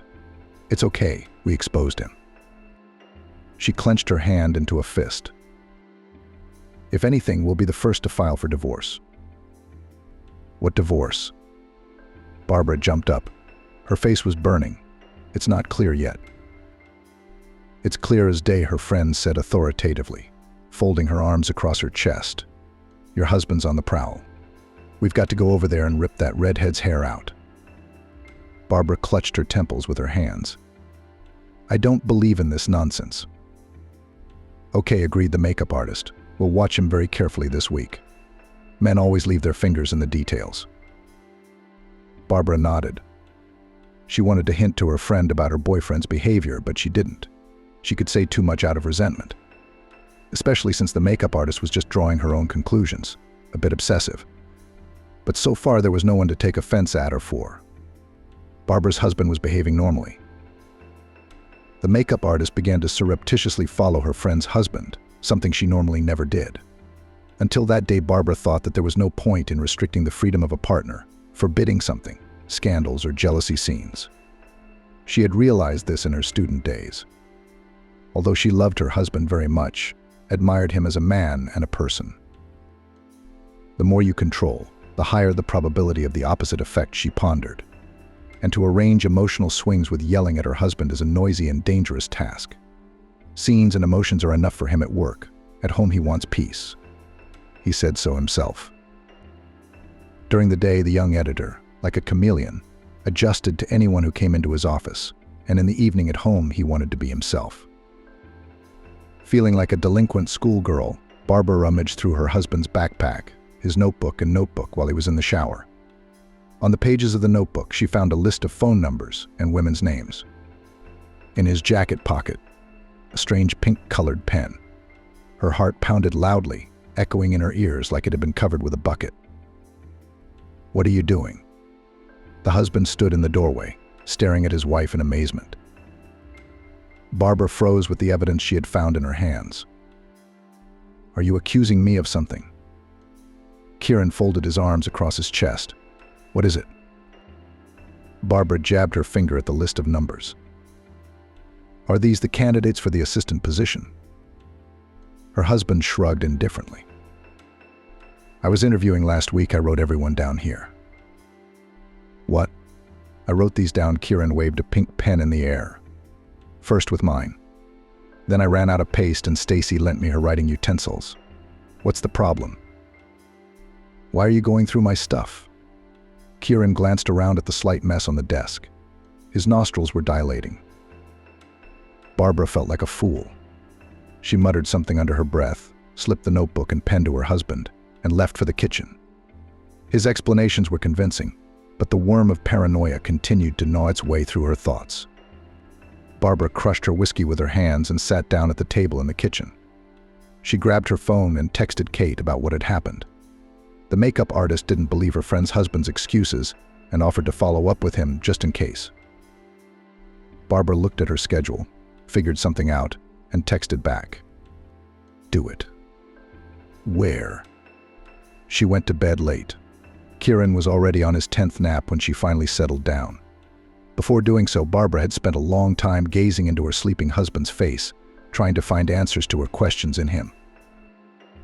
In the morning, she got ready, pretended nothing had happened, walked Kieran to work, and waited for Kate.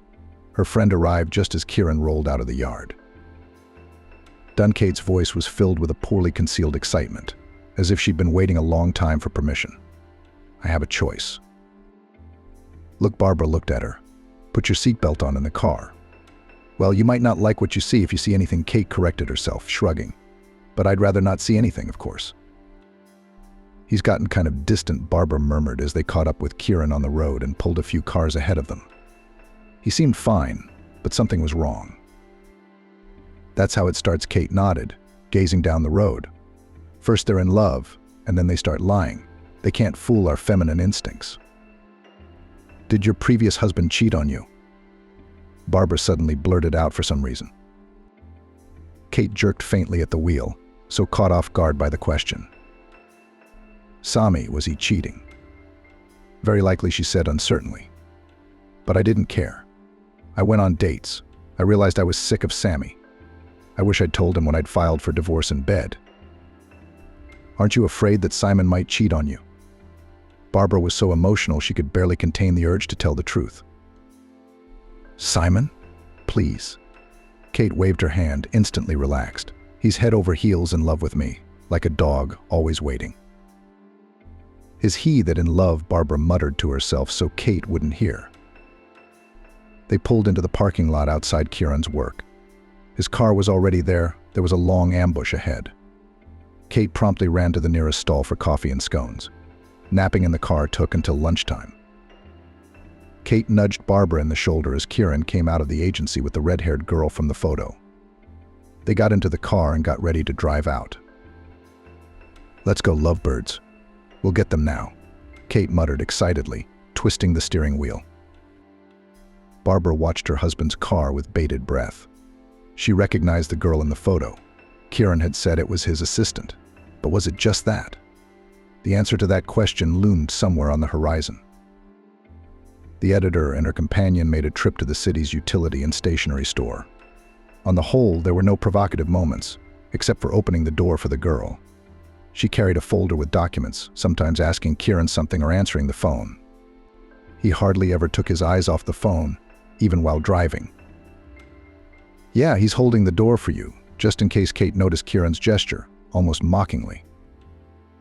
"He always does that," Barbara replied, following her husband with her eyes. "Look, why don't you call him right now?" Kate suggested. "Ask him what he's doing and see what the answer is." Barbara dialed the number and waited. Kieran's phone was busy, but he switched the call almost immediately and picked up. "Hi, did you pick up lunch?" she blurted out. "Hello? No, I'm eating in the cafeteria." "Don't worry," her husband answered in a completely calm voice. "All right," Barbara stretched out.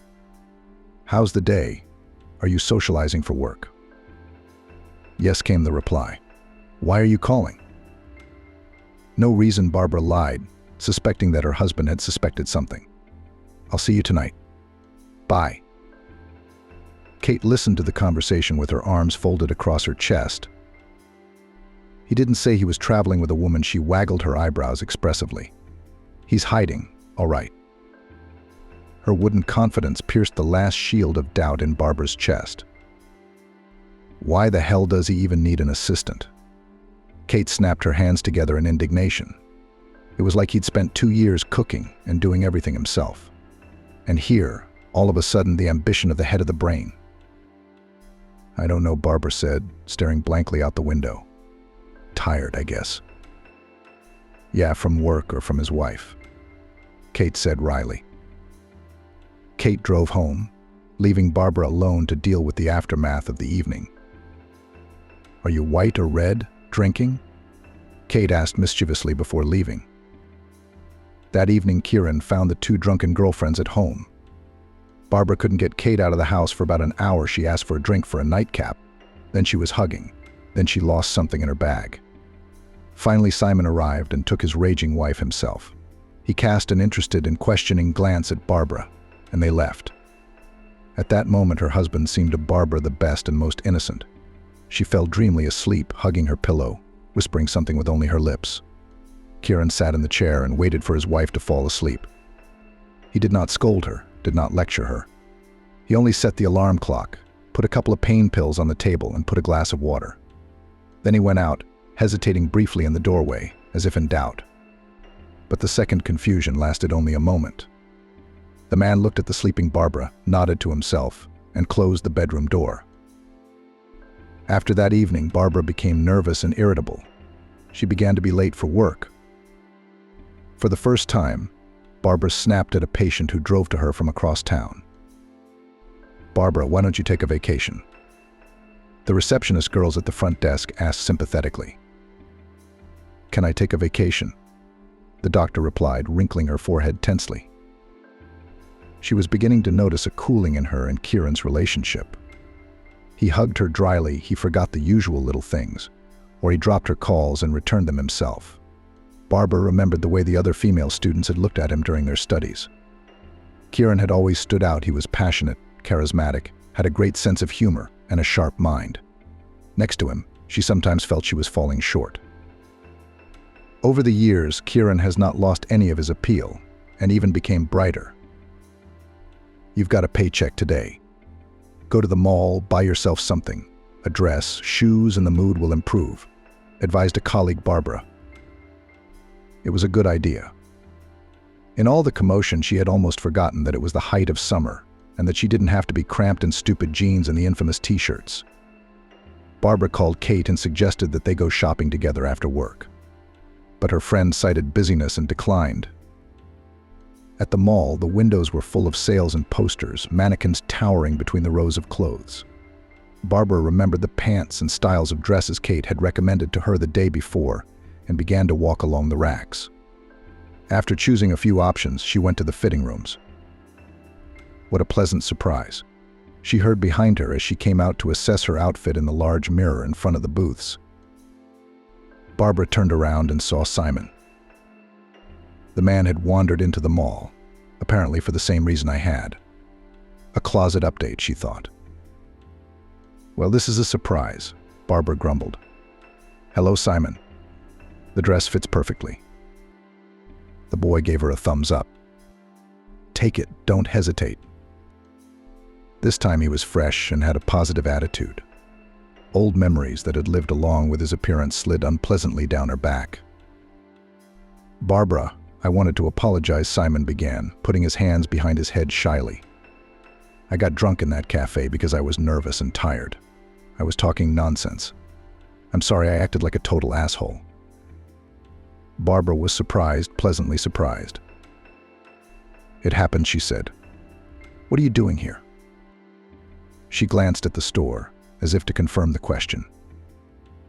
I closed the deal nervously, exhaled at work, and decided to buy myself a long-standing dream. I wanted a computer. Simon nodded at the bag from the hardware store. And the new jeans were a bonus. Barbara looked at the jeans appraisingly. "Don't think twice about getting them too." She smiled slightly.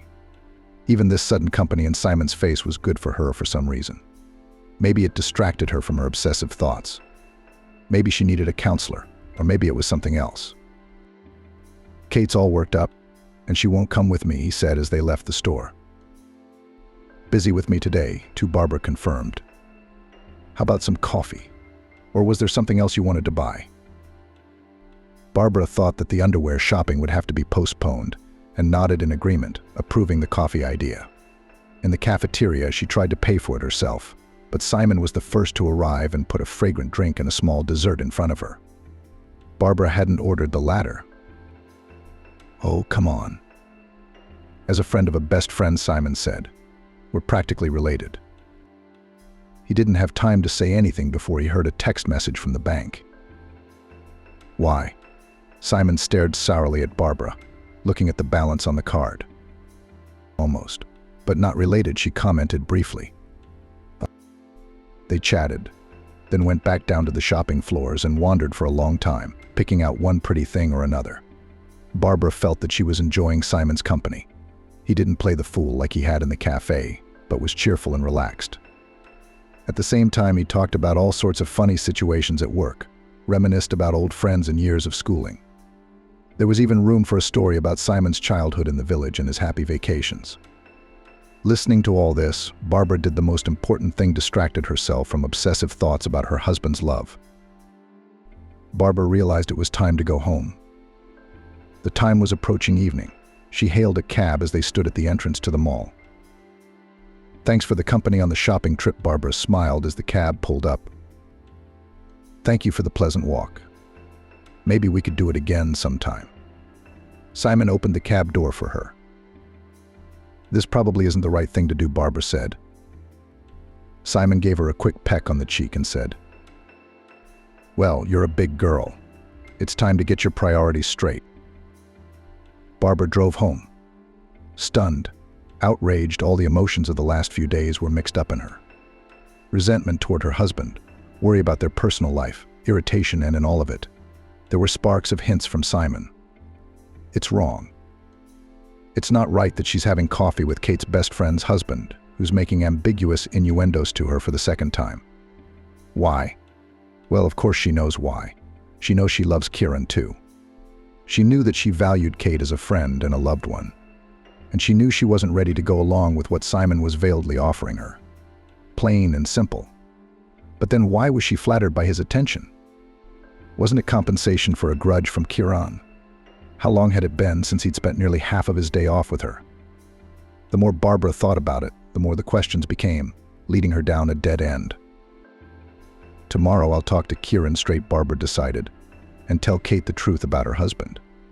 That will be the proper prioritization." The next day, Barbara had few patience, so she got off early after work. On the way, a nervous Kieran called her and asked her to bring her work phone, which she had forgotten at home. On the way, she thought about the best words to say to her friend and her husband. She decided to start with the first one. She dialed Kate's number and proposed to meet in the evening. The makeup artist happily replied that she agreed and even asked if she should dress up in front of her. "No, we'll just hang out," was the reply. As Barbara entered the apartment, she heard Kieran's work phone ringing. She picked it up near the mirror in the hallway and glanced at the screen absently. There were about 10 missed calls. Sami, some news reports, Greg, Barbara mumbled as she glanced at the call sheets on her smartphone. She was already getting into a cab when a text message sent around 1 o'clock in the morning caught her eye. "Missed you, my affectionate boss." Looking forward to tomorrow, Barbara felt as if she had been doused with cold water. There it was. Here were her suspicions. Here, in her hands, on the screen of her husband's phone. Tears came to her eyes. Her nose crinkled and her throat was filled with rage and jealousy. Barbara caught her gaze in the rearview mirror and was stunned. She was looking at an angry and deceived woman, hungry for revenge and justice. All plans to talk to her husband were forgotten at that moment. "The boss." Then Barbara whispered, clutching the phone so tightly that it nearly cracked. The cab driver involuntarily glanced at the passenger. He instinctively sensed that something was going on behind him. The only thing the girl managed to do before her jealousy finally drowned her was to write down the number from which the text message had come. Barbara burst into the agency's office with flaming cheeks. The staff said hello to her, but the girl didn't hear them. She yanked Kiran's office door open to the astonished stares, but it wouldn't budge. "Kiran Sergeyevich isn't here. He's at lunch," said a fellow practicing journalism student timidly. "What's going on here?" he asked, being the first to catch Barbara's furious glare. "We'll wait for him here," she said. Barbara stared angrily at the empty assistant's chair next to the office and plopped down in it. Tapping her fingers expectantly on the tabletop, she felt a mixture of fear and bewilderment from the entire office. Someone had apparently called Kiran on the sly, and he'd rushed in a couple minutes later. "Did you have a good meal, love?" Barbara said sarcastically, getting up from her chair and shoving the phone screen with the text message angrily up his nose. At the same time, she glared angrily at Stacy, who was frozen in the doorway behind the chief with a stack of papers. "Barbara, what's the concert?" Kiran questioned, trying to lead his wife into the office. "Come on, let's talk quietly." Barbara broke out of her husband's arms and expressively raised her hand with the phone, showing it to the whole office. "No, why? I want everyone to know what a wonderful man you are," she emphasized the word wonderful. "A decent boss and a faithful husband." Kiran clutched his head, ashamed of his wife. "And you," Barbara pointed her finger at Stacy, Kiran's assistant, "should be ashamed of yourself for messing around with another man's husband." "Barbara, stop it." Kiran grabbed his wife in an armful and dragged her forcefully into his office. Let me go, you traitor." Barbara lashed out, hitting her hand on the door. Angry, Kiran sat his wife in a chair and, looming over her, asked, "Here, even if there's such urgency, why this show-off? What are you trying to accomplish?" Barbara looked at him with eyes red with rage and tears. She poked her husband in the face again with the work phone with the message. "How do you explain this? Sleeping with your young assistant. It's all clear. The old wife is no longer honored. You've gone completely insane." Kiran rubbed the bridge of his nose and exhaled. "Obviously, someone got the wrong number in the heat of correspondence. I even know who that redhead you come home with in your hair." "God, you have nothing better to do than look for other people's hair on my shirts." Kiran rolled his eyes. "Find something more productive to do. And Stacy has a fiancé, for your information." "You call your Stacy's number, and we'll see if she's wrong," Barbara demanded with clenched fists. Everything inside her was churning with rage, responding with a new wave to every phrase of her husband, her back, cheeks, and forehead burning. Kiran picked up his work smartphone and pressed the speakerphone during a call. The electronic voice of the answering machine came through the receiver. It rang several times, but to no avail. "That doesn't prove anything," Barbara said. "Barbara, go home. Please stop embarrassing me in front of my subordinates," Kiran asked in a very firm, quiet voice, turning away to the window. The girl felt that her claims were being ignored, that it was as if everyone was laughing out loud at her without being embarrassed about it. Why? Why did it say the word boss? She threw back at Kiran, grabbing the doorknob. "I have no idea." "As if there weren't enough chiefs in Swan Town," Kiran replied without turning around. Barbara left her husband's office, and a dozen prying eyes stared at her. She walked briskly down the corridor without looking at anyone. On her way out of the building, she saw Stacy standing by the parking lot. She was being hugged and apparently comforted by some guy. Barbara froze for a moment, and then a wave came over her, burning her from the inside out. The tears she had been holding back for so long rushed from her eyes. It's okay, Kate said, counting the drops of valerian. "Men are like that, tricky, but you don't have to cry about it. Appreciate your dignity." She handed Barbara a glass of water and a sedative to a shuddering Barbara. Kate arrived as soon as she heard her friend's unintelligible voice on the phone, mixed with crying. Kate, I've embarrassed him, she took the glass with shaking hands. And him and myself. I'm anticipating the news on their website. Editor's ex-wife breaks into office. God, what a shame. Barbara was in tears again. She hadn't been able to calm down for about an hour. Well, Kate said, at least you'll be remembered. Why do you have to go there anyway? I'm such an idiot. Barbara leaned into her friend's shoulder. We're all a little bit stupid. Kate put her hands on her head. Why did you call me this afternoon? Barbara realized that she couldn't take another confrontation today. I just wanted to chat, she said. Maybe go shopping? Well, we're not going anywhere now. No amount of foundation can hide your puffy eyes. I'm an expert, Kate said, raising her finger to the ceiling, which made Barbara smile a little. What are you going to do about Kieran? I don't believe in random texting, she persisted. I don't know, maybe I'm really paranoid. Barbara slumped into the back of the couch and stared at the ceiling. If that's the case, you should apologize. I'd still fight it, Kate persisted. It was reckless of him to sleep with his almost secretary. It's like a joke situation. There's someone else here for sure. I'll talk to him if I can. Barbara exhaled. For some reason, she dialed the number she had copied from her husband's phone again, and once again it responded with the monotonous muttering of an electronic voice. Kieran came home late that evening, but Barbara waited for him. Her husband looked at her glumly and, without a word, left for the shower. Kieran. I'm sorry. Barbara waited for him in the room. The man walked past her, shook his head. I'll forgive you, Barbara. Except that my reputation is ruined by this tantrum today. There'll be whispers behind my back, and I've given Stacy the day off. I was wrong. Kieran. Barbara sighed sadly, sitting down on the floor. I'm so ashamed. I was so ashamed. Kieran sat down on the other side of the sofa. You've turned into some kind of paranoiac looking for hair in my things, sniffing around for some stupid mistake by a stranger, throwing tantrums. Damn her. It just seemed to me that our relationship had grown cold, Barbara murmured quietly.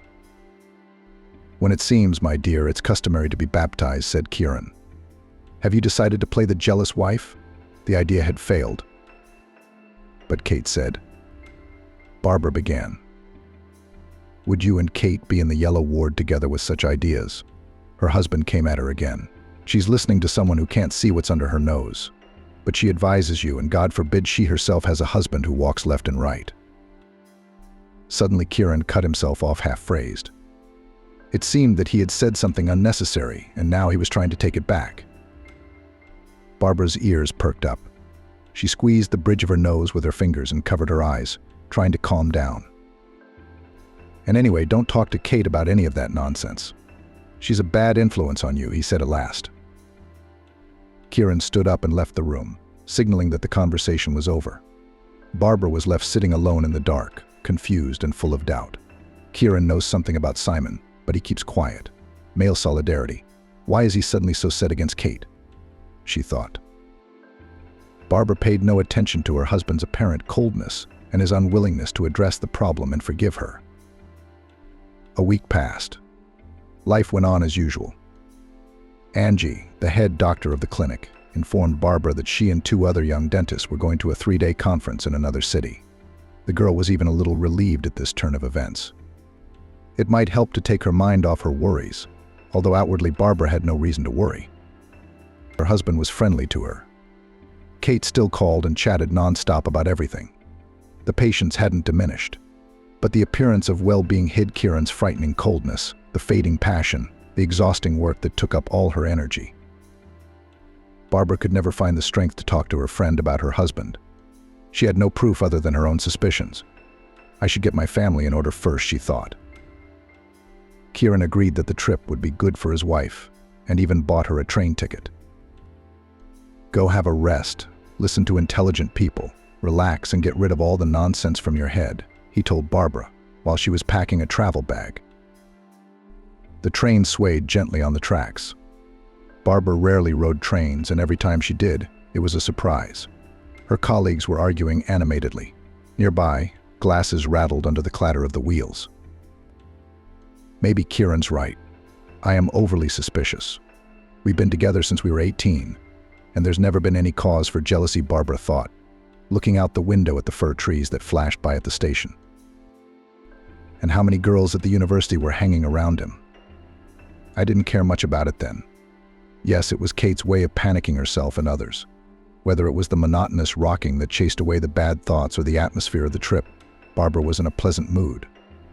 She laid her head down on the pillow that smelled of iron and fresh fabric. I'll be back and we'll definitely go to Grandma's in Utah, Barbara decided and closed her eyes. Training in the company of the sun and sea really did the girl good.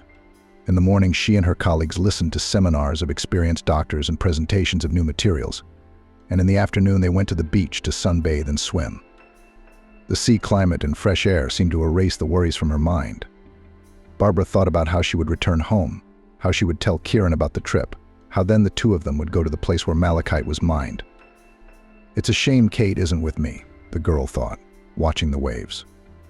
She said she hadn't been to the sea for a couple of years. Barbara really wanted to share the peacefulness with people close to her. After all, co-workers are only co-workers. On the third day, the organizers said that the last speaker would not be able to come due to illness, apologized to the participants, and announced the closing of the training. Barbara decided not to stay another day in the hotel with the others, but bought a ticket for the same day and went home. That'll be a surprise for Kieran. I'll arrive early. And with a tan too, she smiled as she looked out the window at the sea.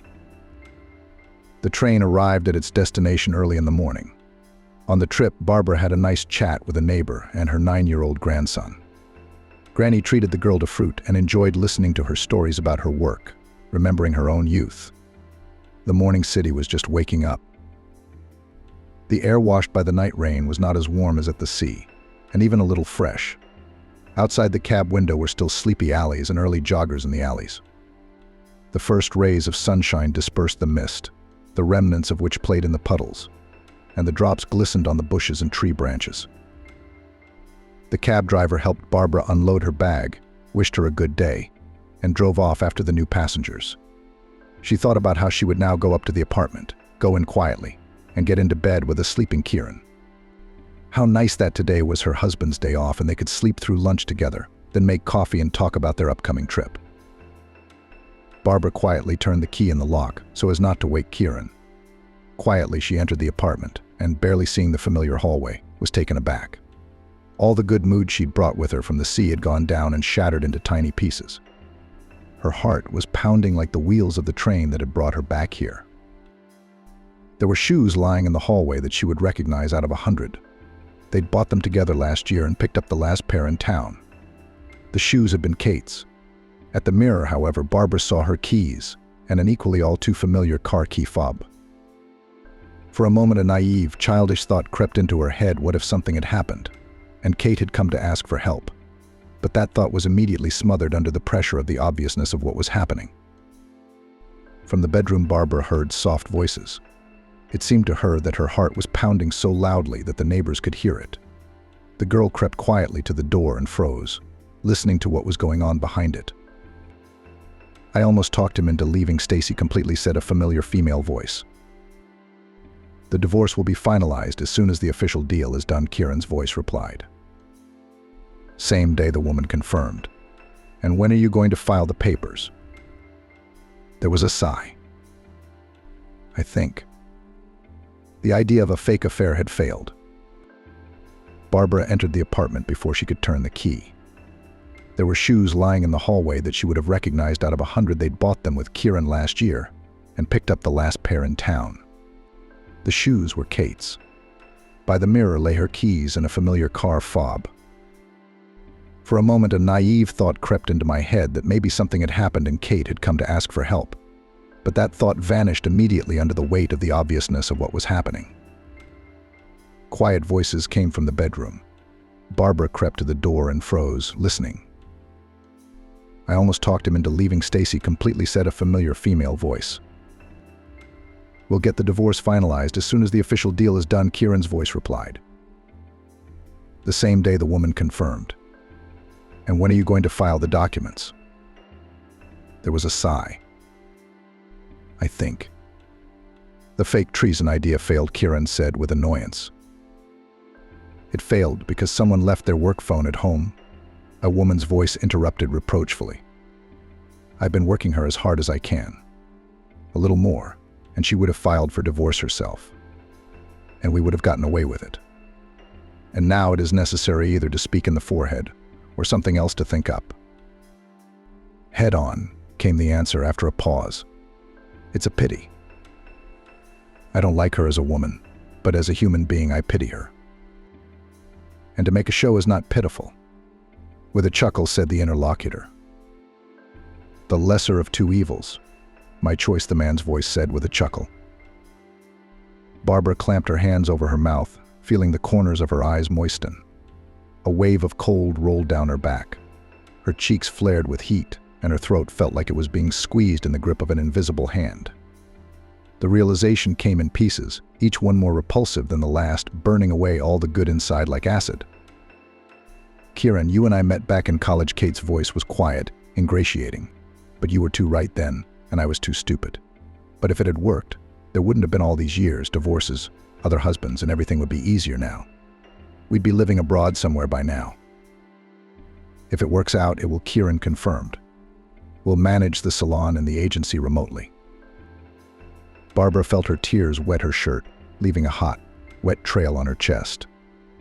When we're gone, maybe they'll do something about the marriage thing. Kate laughed from behind the door. I've seen the way he looks at her, it's perfect. He likes dumplings and borscht and soap operas at night. She's never been as good as you. She loves her job and doesn't like herself very much, said Kieran. We live like neighbors. I'm tired of the homegirl who always has everything planned. I feel like an old man around her. I want something different. I know what you want, Kate said. Family. Freedom. There was a commotion.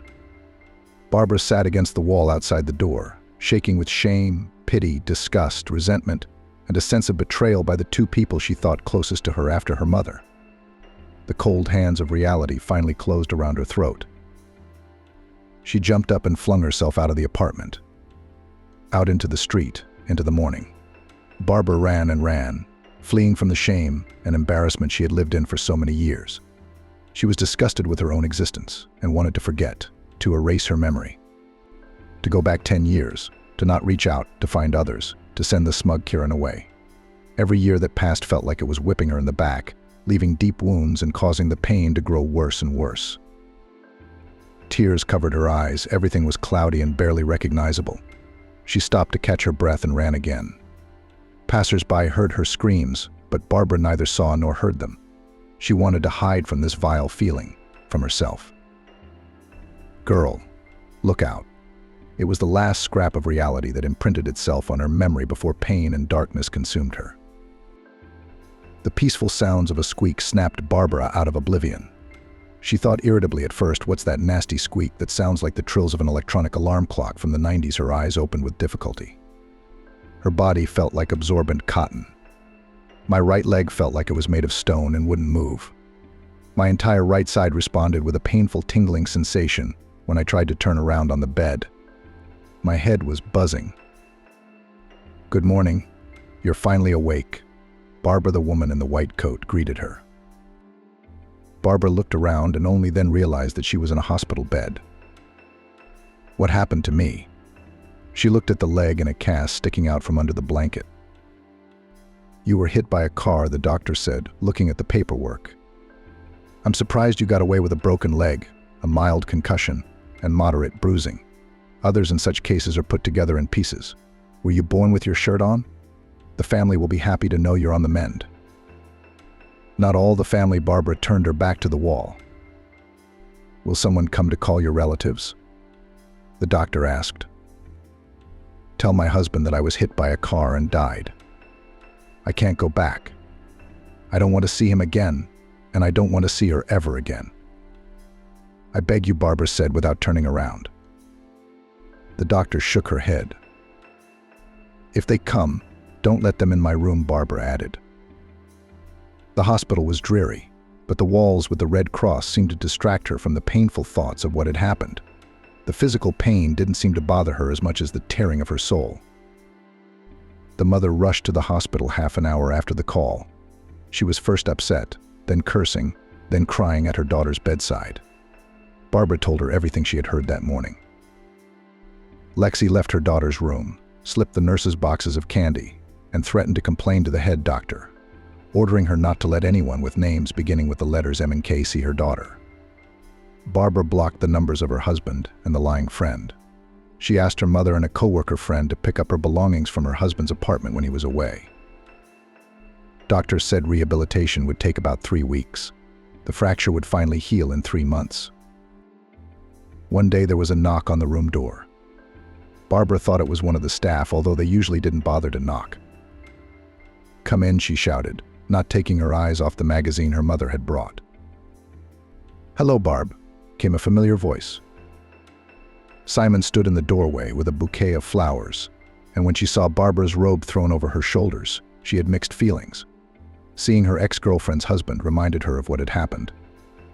On the other hand, it was as if he had nothing to do with it. "You don't know how hard it is for me to get here," the man complained, sitting down on the edge of the bed. "They're practically checking IDs to get to you." "That's my request," Barbara nodded. "Why are you hiding from someone?" Simon joked. "Maybe I am the girl confirmed." Simon stared at her in surprise. His eyes were filled with question and incomprehension. Barbara exhaled and decided to tell him. She remembered everything Kate at the Institute, her consumerist attitude toward men, and the hypocrisy of her friend. Simon listened with his mouth open. "I don't want you to fall victim to their game. Divorce soon and don't listen to any pleas. A salon? Don't you dare buy one. Kate is using you and has been using you," Barbara finished. "How do you know that?" Simon asked, stunned, not believing his ears. They talked about it for a long time. She asked him not to tell anyone where she was or what was wrong with her, and not to do anything stupid that would ruin his life. Toward the end, as Simon was leaving, he asked, "Barb, tell me, do I have a chance?" "Not now," she shook her head. "I want to be alone. Maybe in the future. Maybe." "I understand. Get well soon. And I'll come by, if you don't mind," Simon nodded. "Come," she blinked, showing her agreement. Time passed differently in the country than it did in the city. It's measured and quiet. The hustle and bustle are alien to those who are used to getting up to the crowing of the rooster. A light frost touched the rowan berries, which shone against the snow with bright lights. The sun disappeared behind the horizon. The fresh snow had not yet been trampled by anyone's feet and paws. "Granddaughter, there's a letter for you," Angie shouted as she came in, waving the envelopes. "Thank you," Barbara shouted from the kitchen. She was making a simple breakfast for herself and her grandmother. "It's been a long time since I've seen a letter," Angie said, sitting down on a stool. "You young people are all on your gadgets, and you've given up writing." She handed Barbara an envelope. She took a quick glance at the sender's name and decided to read it later. After she recovered, Barbara went straight to her grandmother's house in Swan Village. She could not stay in the city, where every street reminded her of the betrayal and shame she had experienced. The girl quit her job, took care of other minor matters. She made her mother her representative in the divorce proceedings, so she wouldn't have to face Kieran again. "Out of sight, out of mind," her mother said as she saw her off. "Go as you like, and come back as you like. Just call often," her mother said to Barbara before she left. It was quiet in Swan Village. There the pain began to subside and gradually recede. Time was doing its work, healing the wounded soul. Her mother didn't talk about Kieran and the divorce, only promised to tell her when it was over. The envelope had Simon's address and name on it. How he knew where to find her remained a mystery. Barbara ran her eyes cursorily over the lines. Simon had written about the divorce, about leaving Kate nearly destitute. That part of the letter she deliberately skipped. "Dear Barb, I realize I'm probably an extra person in your life, but since that night at the hospital you haven't left my mind. I've made a lot of mistakes and missed a lot of chances, but I don't want to let you go." The girl paused, listening to herself. Something faintly trembled in her after those words. "I'm willing to wait as long as you say. I hope for an answer. Simon." Barbara folded the letter, tucked it away in an envelope, and began to twirl it in her hands. If she had still had doubts at the hospital, she knew for sure now. Angie came into the room, thinking of what to say to him. She looked at her granddaughter's focused face. "I think old suitors aren't invited into a new life," Barbara smiled at her grandmother, tearing open the envelope. She tossed the scraps into the trash can and looked out the window. "Grandma, the neighbor's probably here to ask about Vince again. She's so restless, she's already got her hands full." The older woman nodded. "They're all worried about Sami.